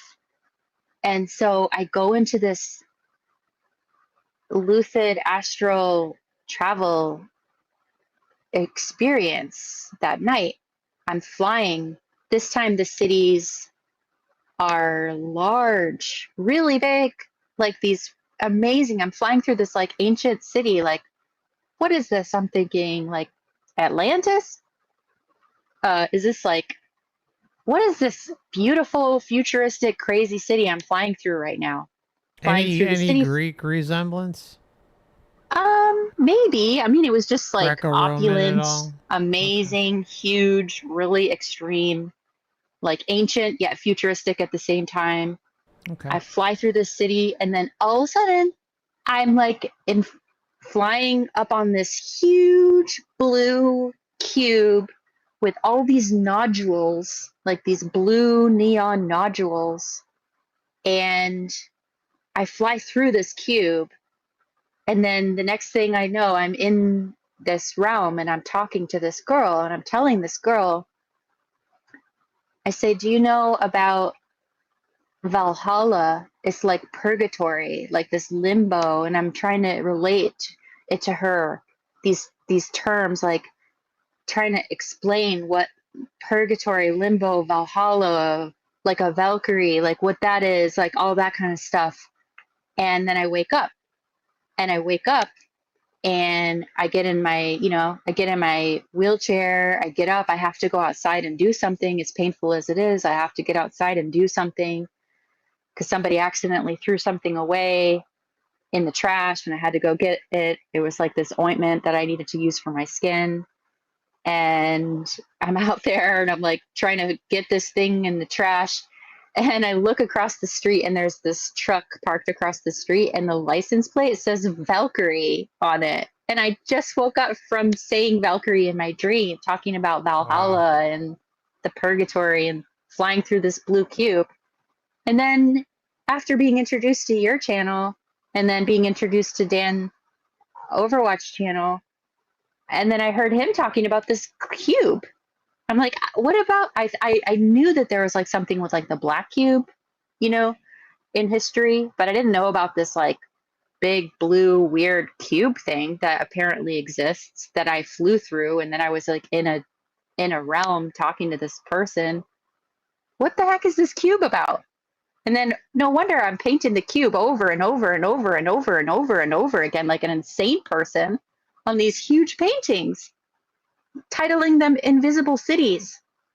I had no idea. What the heck? It's so wild because I haven't necessarily experienced the blue part of it, but I've experienced the cube aspect of things. I do like a ketamine IV, like a pretty high dose ketamine IV, like every like 6 to 8 weeks, depending on when I can afford it.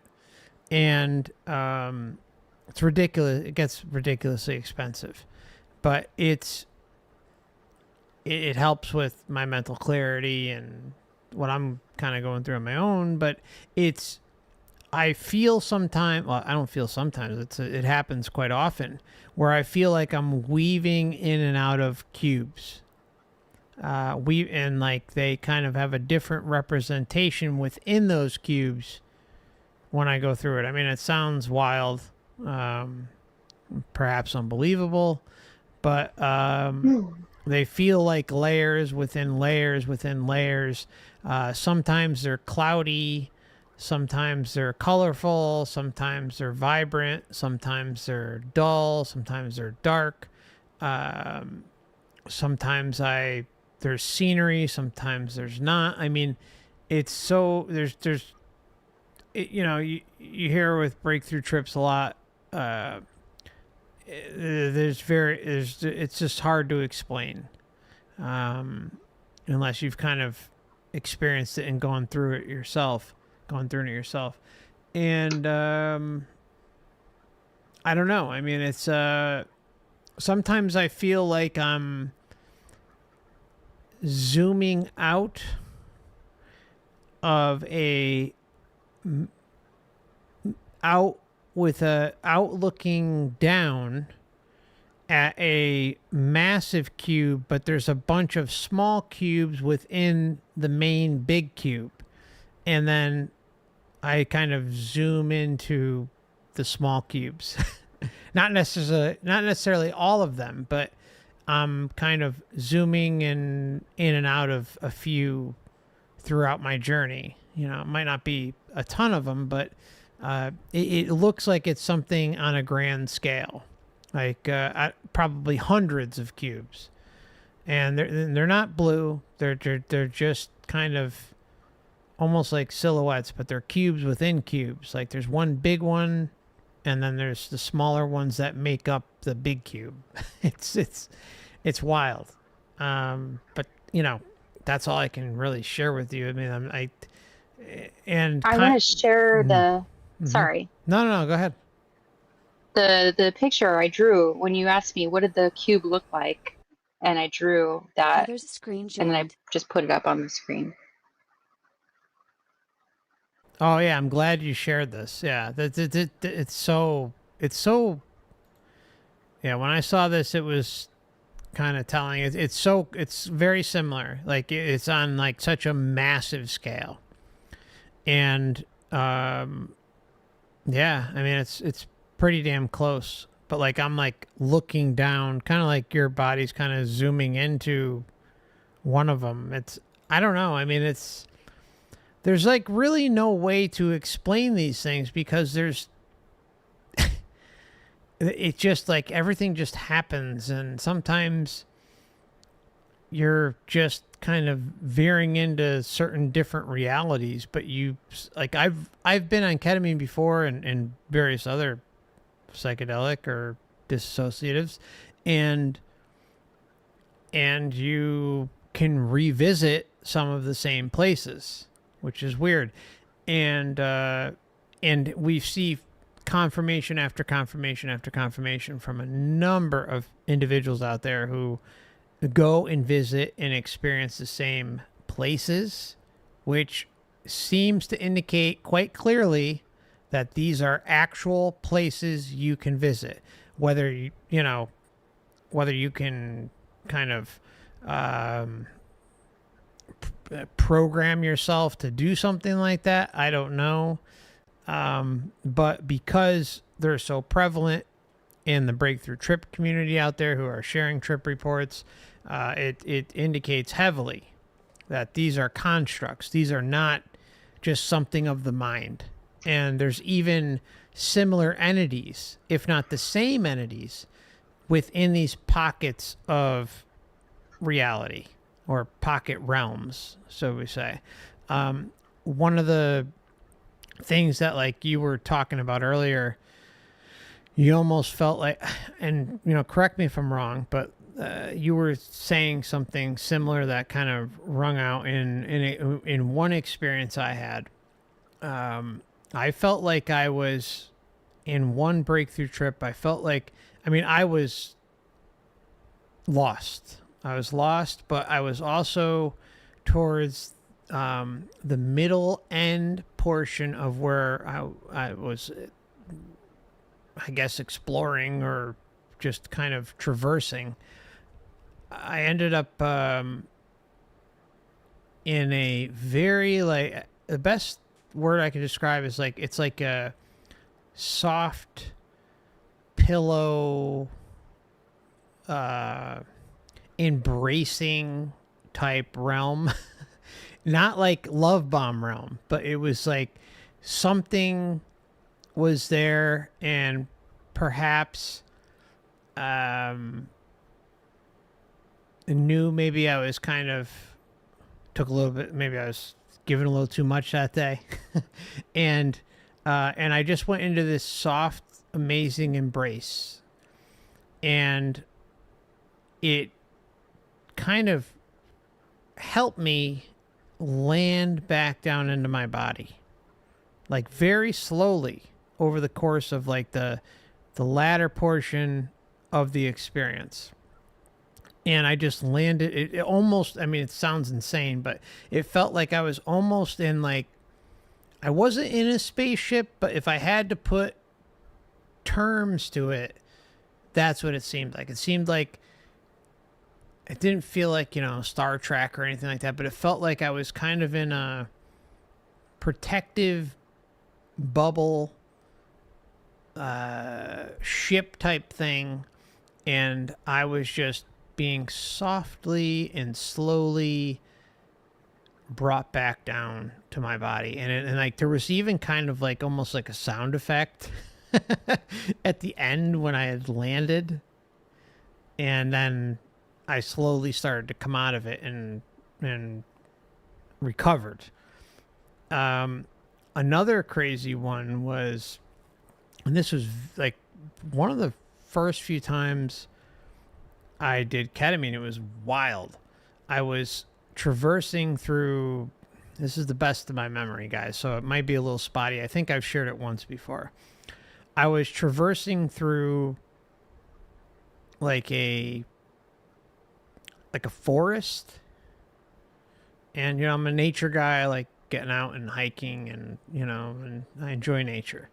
And it was weird because I was running and running and running and not even running, but flying, like flying forward. And every so often a wall would come down with like this amazing, like, vines or like just pricker bushes or leaves, or, you know, it was just always some sort of nature wall, nothing that I felt threatened by.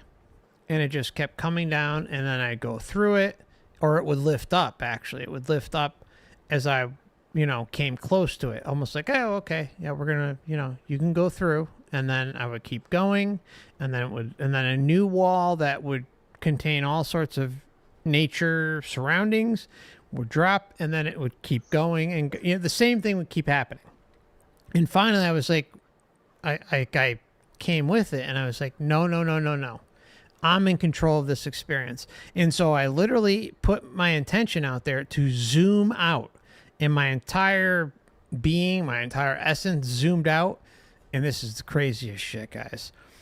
I looked down, and I was looking down at this is so insane.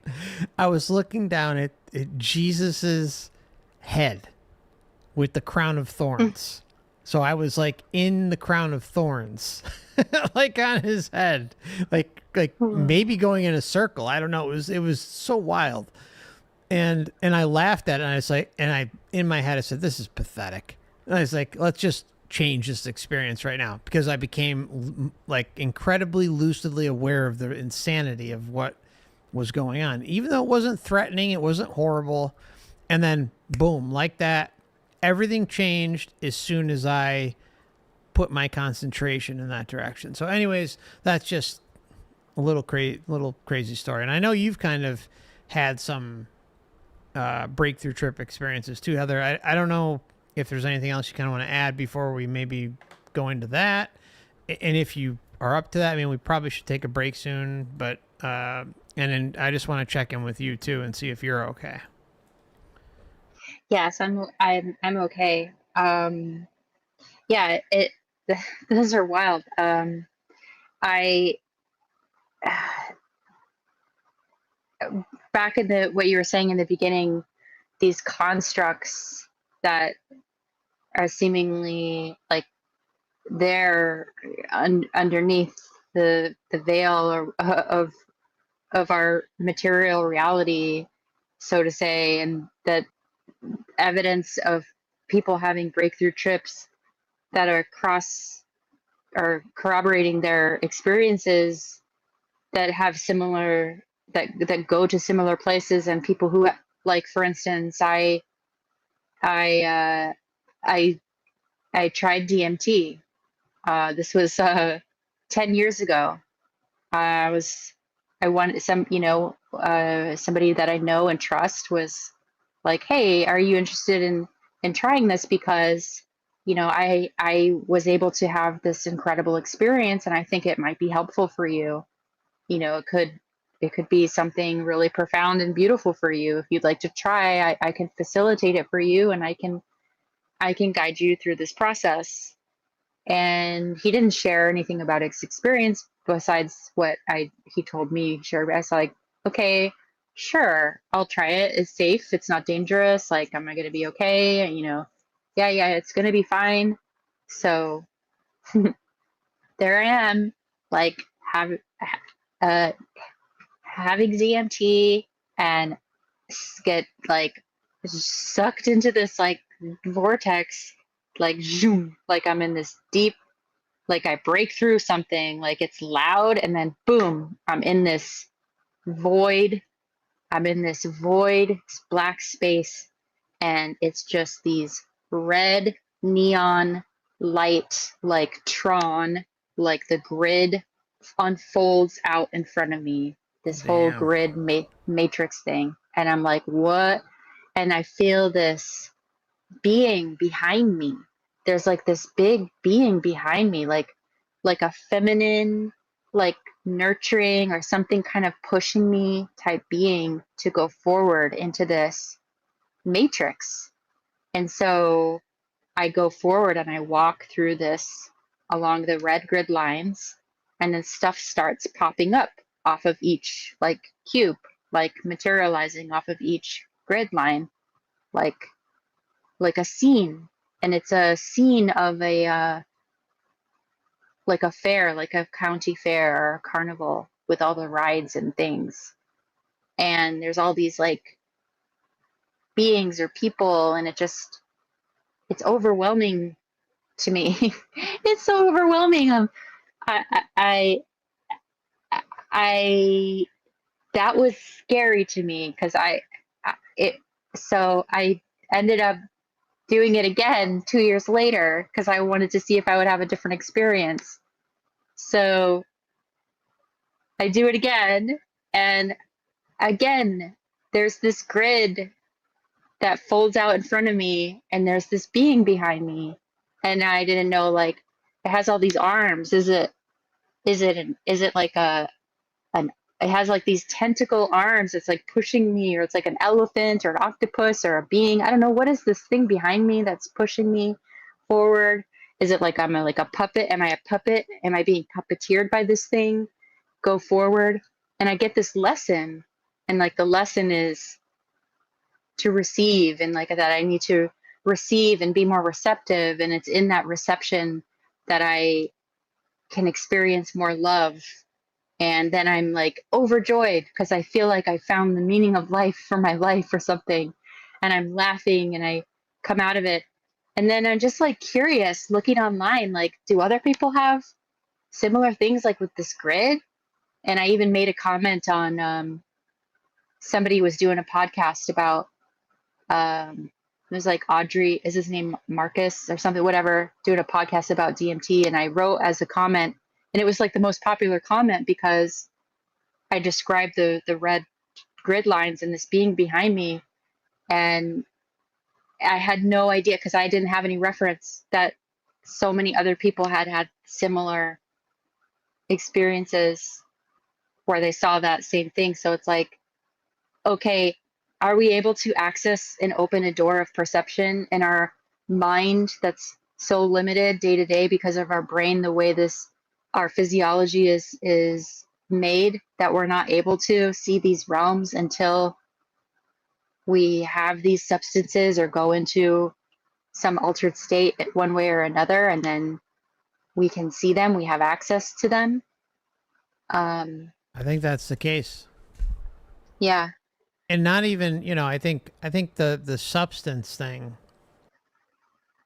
I'm really careful with that because I know it's used as a vessel. I know it's used as a tool for many out there, but it's also not required. Right. It's the one thing I've talked about with these types of things is there is a massive difference between having a breakthrough trip and doing it organically, like sober. Like, Yeah. The amount of control and attention that you have when doing it sober, they're just night and day. There's no comparison. So to me, it's okay. Like, if you feel that you're all right mentally and within the right headspace to experience something like that, and maybe come to the realization of what's possible. But doing something like that long term, or like every day or every week or every few days or something, it's just not recommended. It really isn't. It's I think it's a good tool to crack open an awakening and get someone to realize that yes, there is much more to us, to you, as individuals, and it can prove that to you hands down. But also at the same time, the with breakthrough trips, it's a little different. Like, they're chaotic. The control factor, yeah, it can be there, but is it going to be as easy to maintain that? And the answer is no. You may have to do it a ridiculous amount of times to kind of what do you say, center yourself, or come to the realization that you can take control of things, but then you can easily lose control of it too in the middle of it. Just when you start to gain control, and even if it's over a period of time, then you may start to lose it, or you may start to trail off or become distracted by this or that. And it's just not good. It's not the solution. When you can go out with a clear mind, a clear intention, and work towards the goal of leaving your body naturally. And this kind of goes to even a bigger point, guys. And that's about the deathbed, and about drugs, and end-of-life care.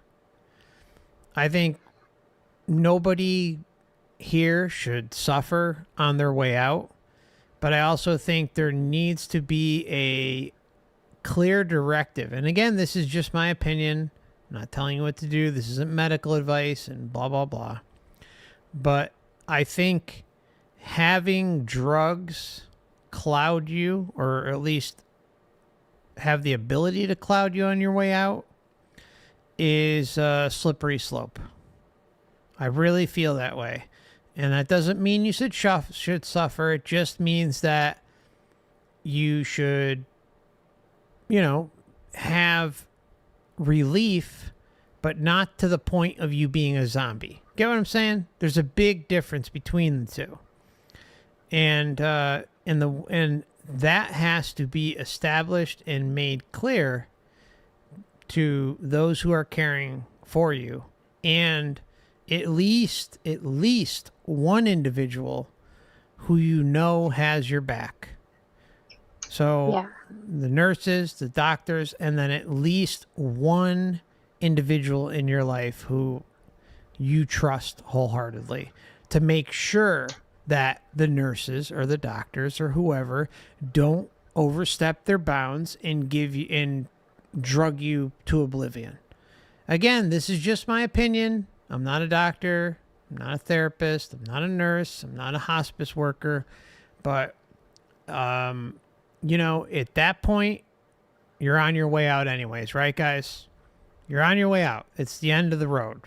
Okay? So, don't let this, don't let your judgment be clouded. Don't let your intention, don't let your awareness be clouded as you leave. I That's just all I'm had saying. because what's going on right now with my condition and the way my quality of life is, and I'm really not able to get my needs met as I would like to. I need to be able to swim in the water. I need to be able to get into the water. I need to be able to live somewhere that has a pool with a wheelchair lift that I can be in the water. I have been trying to do that for the past 2-3 years because I know that's what I need, and I haven't been able to. And now I'm here, and I'm renting this space in the back of somebody's garage, like an add-on unit. And I have this little tub in the back that I set up. It's basically a horse trough. And I'm trying to make that work to get my water therapy. It's not enough. It's not enough for my body. So now people are coming in, palliative care, like nurses and people, and a social worker came 2 days ago. And she comes in, she has this packet, and she's like, this is your 5 wishes. uh, Basically, you write down what you want. Do you want to go into the hospital? Do you want to be put on this or that? I'm like, no, I don't want to go to the hospital. I don't want drugs. I don't want prescription medication. I don't want morphine. I just want to. And this a social worker was like, I don't know how you're doing this. You are so strong. She said, if this was happening to me, she said, I would just stop eating and drinking and for 2 weeks and just go and just die. Cause if you could see me and what's going on here with me, it's so challenging to be doing this on my own. And yeah, I told her, I said, write that down. I'm not going to the hospital, and I don't want to be put on drugs. And she's like, okay, well, who's the person that you can trust that can take over all this stuff and make sure this happens? I'm like, I don't know. I don't even know if I have a person I can trust in my life. I feel like I have people that come and help me that I've become friends with and everything, but they just only know me for the past year or two. I don't know if I can really trust that these people can really take over like that. But so I'm doing this I'm doing this on my own. I'm doing it all on my own. And I just want to tell people I, in the amount of pain that I'm in and the amount of discomfort that I'm in, and not able to sleep and having to get up 8 or 9 times in the middle of the night to move because the pain is so excruciating. I can't get comfortable enough to even get really good quality sleep. I'm practicing breathing exercises. I'm humming. I'm practicing getting into these altered states naturally. I'm practicing methods to roll out of my body when I'm in that sleepy state, wake back to bed state, to practice going back into the astral realm, to practice navigating these worlds. And it's hard because I'm in so much stress physiologically that it was easier when I wasn't having such the progression of this um, central nervous system disorder after 17 years is so late stage. It's really affecting me that it's really hard to get into these, but I'm still dedicated to keep trying regardless. And that's a reason why I came on to talk about all this stuff as well. And I was on talking to my friend yesterday on his channel about this. So this is the first, just not as in depth as I went in today because it wasn't my goal. I was just kind of catching up and having general conversation with him. But I did go over a couple of the things, but this was my intention to go as in depth that I did tonight with Mark and with everybody is to build up this resilience in me of hearing myself talk out loud how strong, how all this stuff has happened and I'm still here and I'm still perseverant to have this, not like just take the easy way out, take a bunch of drugs and numb out and turn into a zombie and just leave this life because of all, you know, some people do that. It's some people, you know, they say, it kind of annoys me when they say, oh, you wouldn't, you're only given this because you're strong enough to handle it. It's like, oh, you try, and okay, then that means I'm the strongest person that I've ever even heard of in my entire life. Nobody would ever do what I'm doing. Nobody could do this that I know of. You know, people have it worse. Yeah, they're doing it, but it's really hard. And I want to instill, I could hear myself talking about all of this out loud, questioning these things, talking about like how serious it is to not just uh, stop thinking about it, or oh, it's just, you know, let God, like let oh, your grandfather's going to be there, oh, your cat's going to be there, going to welcome you, like just, you know, let go and let God. Like, no, I don't want to go cross over, leave my body, and then uh a hologram of my freaking grandfather's there and it's like, Heather, like, let's go into another life together. Like, how fucked up is that going to be? No, I'm not going to. I don't know if that's going to be, I don't know, you know, but I need to talk about this, be curious, explore, and get pumped up and be like, I'm in control. I don't want to come back and participate in this system that I don't agree with. My values, like when I was little and I was looking around, like, what is going on here? This isn't the way it's supposed to be. I'm not supposed to be here. I feel naive. How did I get here? I must have gotten tricked. Like, how the fuck did I get here? You know, I don't agree with the way things are going, this transactional system. You have to take from something to, you know, and I brought that up to somebody the other day. I said, I don't agree with how we have to take from something to sustain ourselves. And they're like, oh, no, it's just the system that makes you feel like that, like society. And I'm like, no, we have to take something else's life to sustain our life. We have to develop these weird dynamics of transactional type ways to get, you know, our needs met one way or another. And then you come to a point like I've been choosing to be isolated for this period, more so because it's hard for me to get out. I can't, it's too painful. But I'm choosing, I'm not like, I would love to be living with a family. I would still love to be able to have the opportunity to, you know, grow a garden and be able to live somewhere where I could be in the water. Like, I'm still holding out for that, even though this lady's coming with the 5 wishes thing yesterday, asking me what I want to do, you know, as it gets closer, because, you know, I'm not telling myself that it's getting closer, but I got to be realistic. I'm not able to do the things. I don't want to be a downer, but like, I don't think that we should be scared to talk about this because it's too much of a downer. I have to hear myself saying this. Yeah, I need to talk this through, because we're all, you know, die at any moment. Well, so I'm just a slow death. Like, okay, so I don't just have an accident and then I'm dead. It's like I'm watching myself die. It's so fun.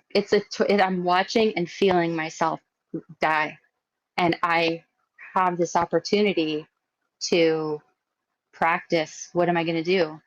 And even though as hard as it is to have a good night's sleep, and as hard as it is, I don't need to take the substances like Mark was saying. I don't feel the need to take these any substances, synthesized substances at all. I mean, I have an herbal apothecary, and I take nervines, and I take herbal supplements and different plants to help me, you know, stay calm and everything. But I must remain as lucid and as clear and as strong and as essential myself as possible. So thanks for listening. Thank you, Heather. And I think, like listening kind of to your last few minutes, I mean, this is kind of a conversation that maybe could be done in private, but, I think, is there a way to, okay, is there a way to get you to a local pool? Like, is there a way to, like, is there maybe some sort So of ride share service, and then maybe we can kind of come together and maybe help you get I appreciate that. like That's why a membership or something at like a yeah. pool or something. So I appreciate that. That's why I had moved to this little place where I am right now, because it's like 10 minutes away from this athletic club that has this wheelchair lift. So when I moved here, my intention was to get going over there as soon as I could to stay strong, to be able to stay strong enough. And I started to go over there, and then somebody dropped the battery of the wheelchair lift in the water, and then it was broken, and they couldn't get it replaced. And it took them 2.5 months to get this thing working again. And in that 2.5 months, I wasn't able to get the movement that I needed to get. And at this time, it's so hard for me to get. I need to be Muscle somewhere mass. where I need to be somewhere I can just go right out my door, outside of my door. I even called the local like nursing home or assisted living that has a swimming pool with a wheelchair lift to see like, hey, could I live by there? Could I even stay there and use the pool? And I was trying to talk to somebody about it, and they hung up the phone on me. And they opened the pool for other people to take classes there. What the So it's hell? like, what the hell? So I've been trying, I've been talking, I've been asking everybody all around the community, and it's like, what is going on here? Why? And so I'm able to get in the water in this little horse trough thing that I have. That's It's not no, enough, no. but That's I need to be in a I need to like, if I had like a one last wish, it's like I would I would move one last time to a place that had a pool that I could install a wheelchair lift. They're little chairs, not a big deal, and pay for it myself. And just so I could be there and use the water every day in privacy. Because where I am, I have people all around me that are like not actually helping me do it. You people say like, we're supportive and oh, we love you and oh, we help you, but nobody's actually doing that. Everybody's in there, so I'm going off on like a weird, I haven't really thought that through. Poor people are nice. If anybody's listening to me that lives around me, like, I know everybody's got their own stuff to take care of, but it's like, come on. And people say, oh, Heather, yeah, you're so strong. You're doing this all by yourself. Well, there's a point where I actually need a little bit more help than I used to be able to do. I'm not this, I'm really like, I'm at a like really like last ditch effort point. Like I feel like I need to move one last time, get somewhere that has a pool that it's too big of a thing to figure out right now. But I well. cannot go to that place, the athletic club. It's like all the public is there.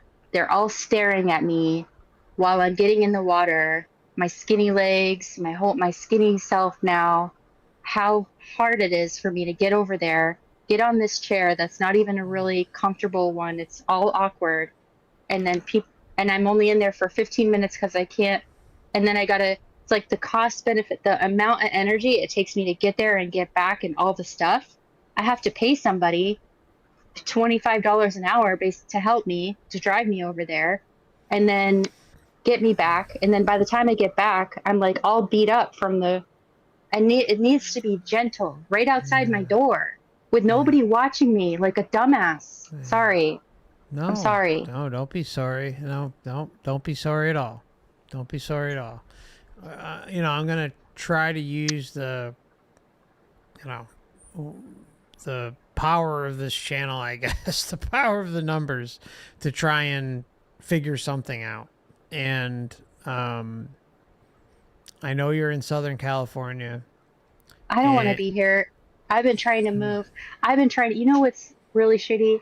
I have 3 family members that live in Florida. I was trying to get back there for the past 5 years. 5 years ago on Facebook, I said, I'm moving back to Florida. Everyone's like, yay, Heather, you go. And I was going to do it and I couldn't do it. So I asked my aunt who lives in Sarasota, can I come and stay with you? She has a room. She has a freaking pool. She owns the house. I could go there. She said, no, I'm sorry, you can't. I asked my stepfather from my past. He lives in Florida. Hey, can you help me move? He just stopped talking to me. I asked my uncle who lives in Florida, hey, can you help me find a place? I'm sorry, I can't. It's like, what is in this script where everybody's like, oh, sorry, nope, I can't help you. Nope, nope, I can't help you. I can't help you. Oh, I can't help you. Now I'm here and I feel like I'm trapped and I feel like I have these people that are like my quote unquote helpers, caretakers. Yes, they've become my friends and of course, it's sticky, right? I don't really know I don't really know. I trust myself. I know what I need and and I don't want to give up. Like maybe there's a reason why I I found your channel and like I'm on this right now and maybe somebody has some spare time and they could help me find a place where I could just fly over and just rent a place. I'm already spending $2,000 a month. I'm I sure I just could find gonna something ask you. Yeah. for that, that has a pool with a wheelchair lift and I could just go and just do my thing without being like weirdly like watched and feeling like I'm trapped and nobody's actually really helping me. They're just getting paid and then going home, but not really actually helping me get my goals met. Like I need to be in the water. I need to move my body. I don't want this to be an incurable progressive central nervous disorder. I know that I'm strong enough to heal myself. I just need the right things. I eat clean. I go out in the sun. I have a purist value system. I have a strong integrity. I have love growing my garden and I love being out in the water and I love being able to do that. And that's where I thrive and that's where I get stronger. And not being able to do that and just being in here in this little room with like no air conditioning, can't even go outside because it's 100 degrees, like sitting in here for weeks at a time with no like not able to You, get all the elements that I'm supposed to get, yeah. air, fresh air, it's like it's a recipe for death. And some lady's coming in like, yeah, I would just stop eating and drinking. I would just stop eating and drinking for 2 weeks. And what do you want to do? Here, sign here. And okay, here's your wishes, your 5 wishes. Jesus. I don't want to give up. I don't want to give up. I feel like I'm anyway. Sorry. I'm sorry, No, everybody. don't be sorry. Don't be sorry. No, it's you're going through something that very few can ever relate with, and you're kind of at your pressure point, your release valve point, and you're making it be known. And I'm glad that you chose this moment to share this with everybody. And come hell or high water, we're going to try to figure something out. I don't know if it'll be the most ideal, but I'm going to really put the word out and try to figure out something. You know, when I first heard you lived in Southern California, I was like, oh, what about the rent and and how much it cost, the cost of living, and I guess it, you know, there's a lot of things we can talk about it privately and try to figure out something. And you know, there's even a few people in the chat. One who's in your area. I don't know exactly if he's in your area, but you know, he's someone who's been watching and been around the channel for quite a while.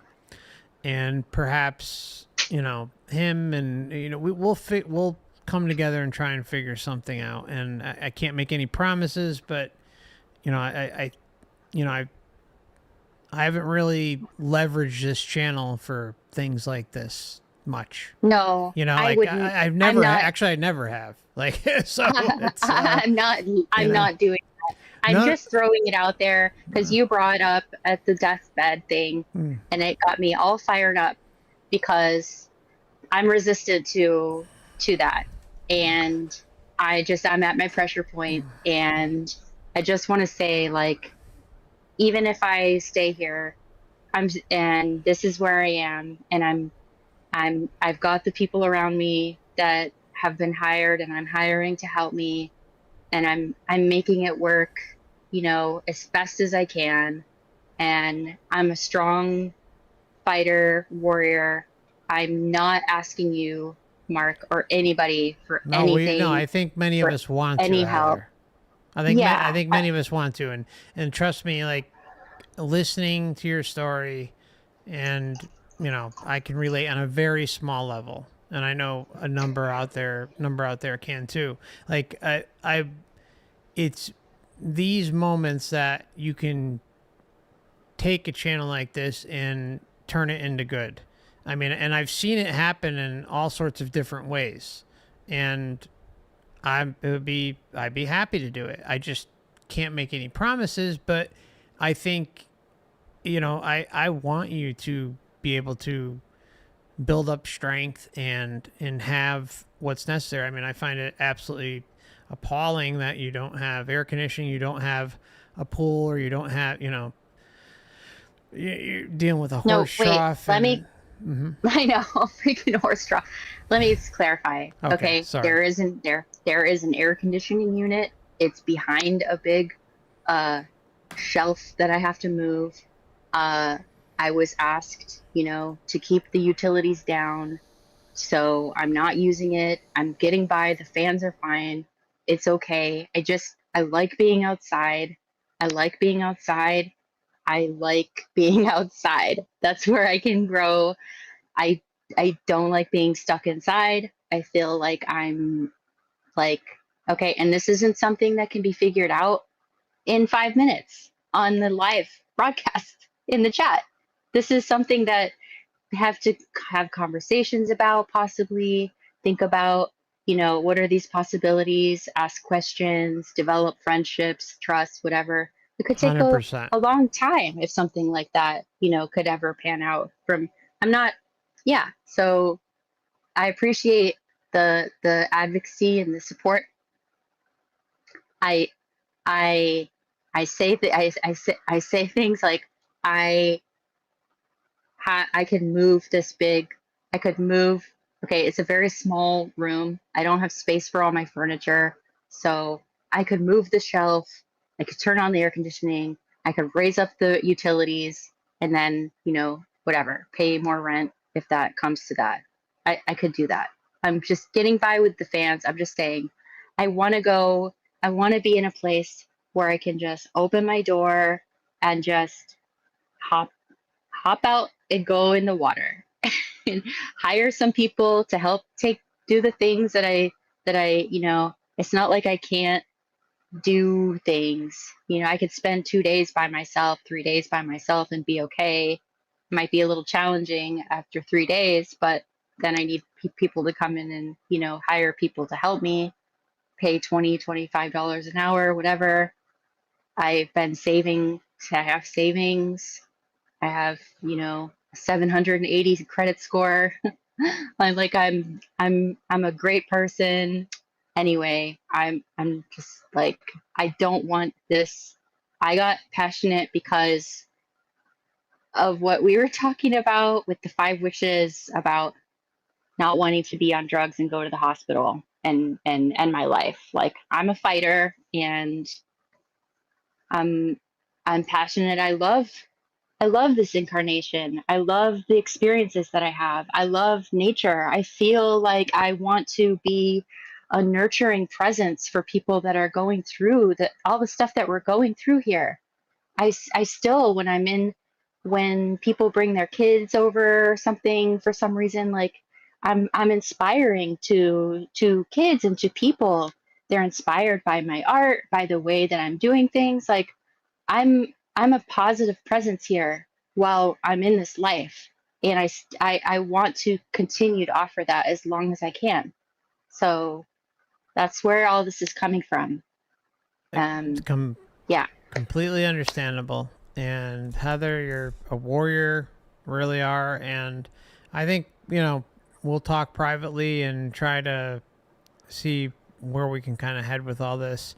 I think the only thing, the last question maybe might be like the family situation.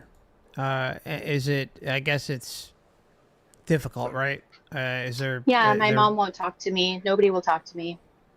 I told everybody, like, if you ever want to see me again, you're gonna have to come over here and see me.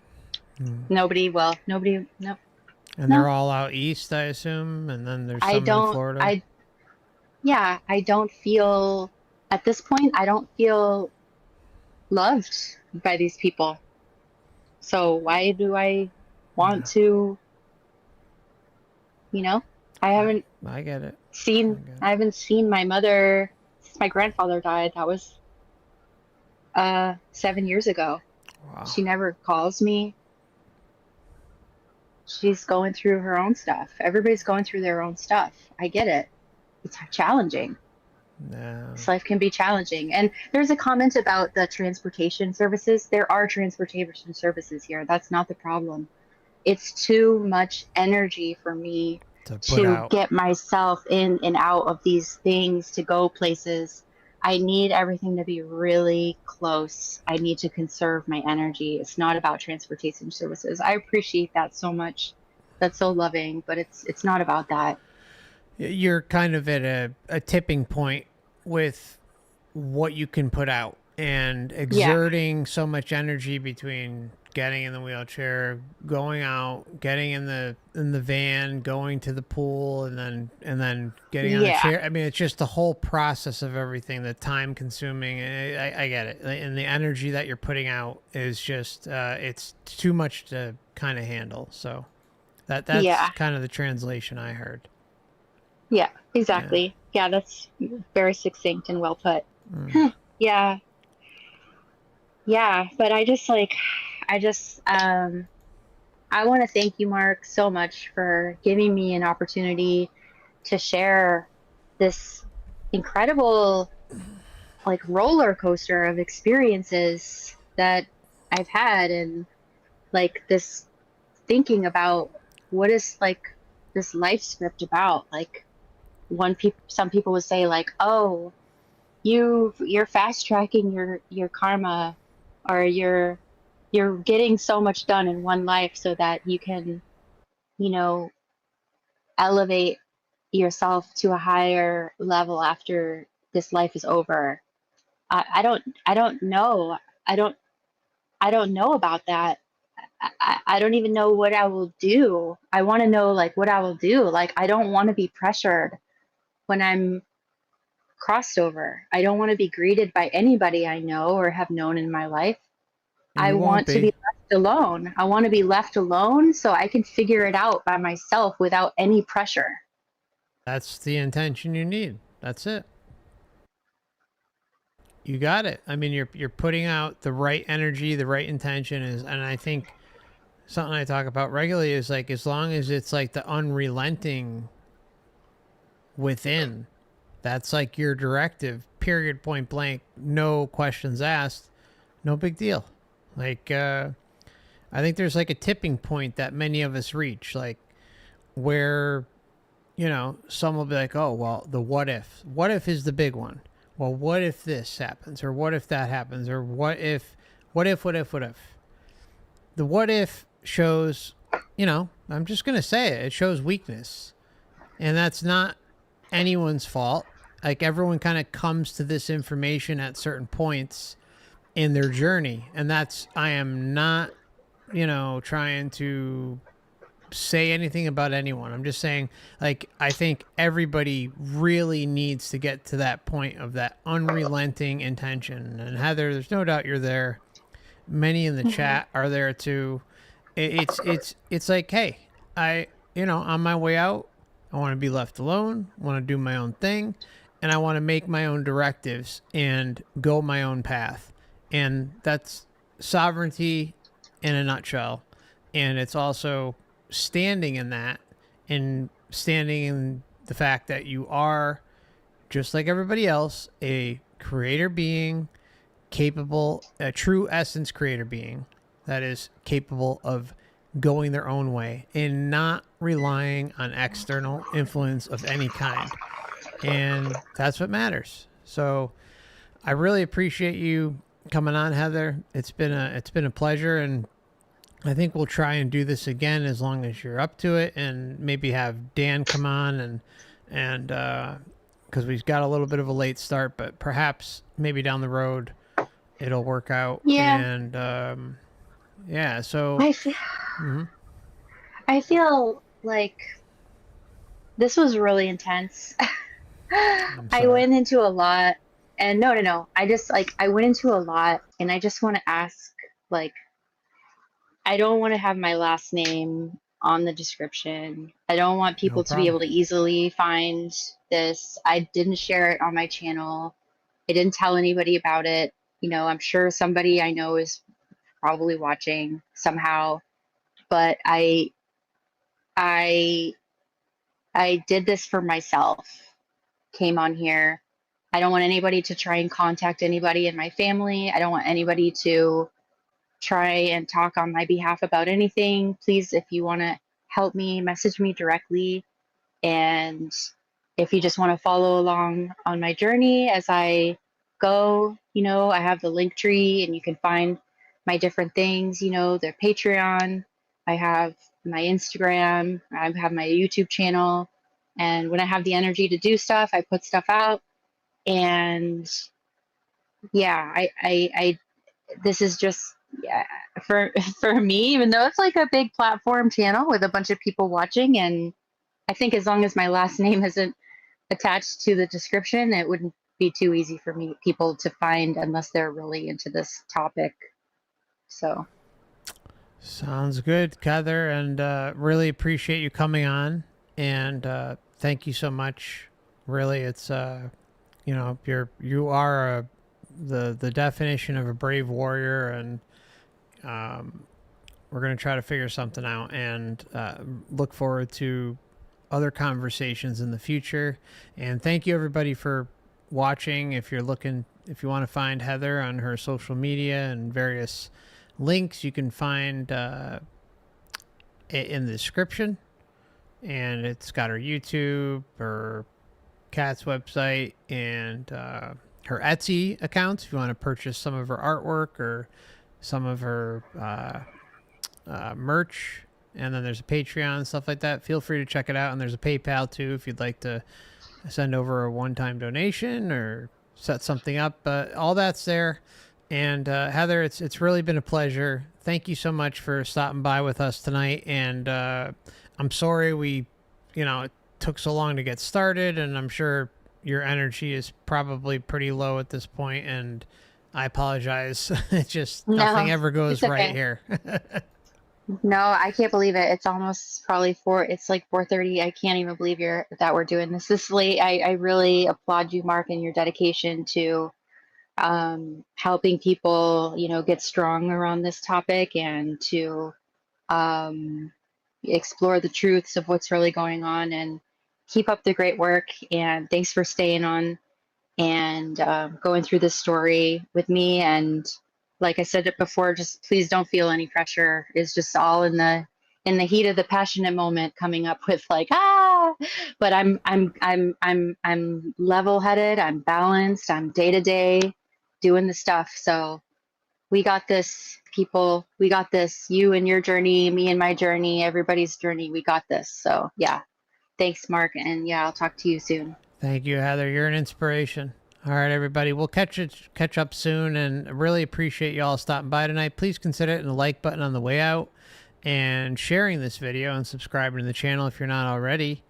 And the only way this information really is found is by viewers like you who spread the word. The algorithm's not doing this channel any favors, and there's also monthly memberships if you're interested, where you get some extra content each month. And there's a Facebook, Instagram, and Twitter where you can follow the channel and get updates about upcoming streams. So feel free to check that out. All the links are in the description, as well as Heather's link tree. And we'll see each other again soon, all right? And take care of yourselves, and much love.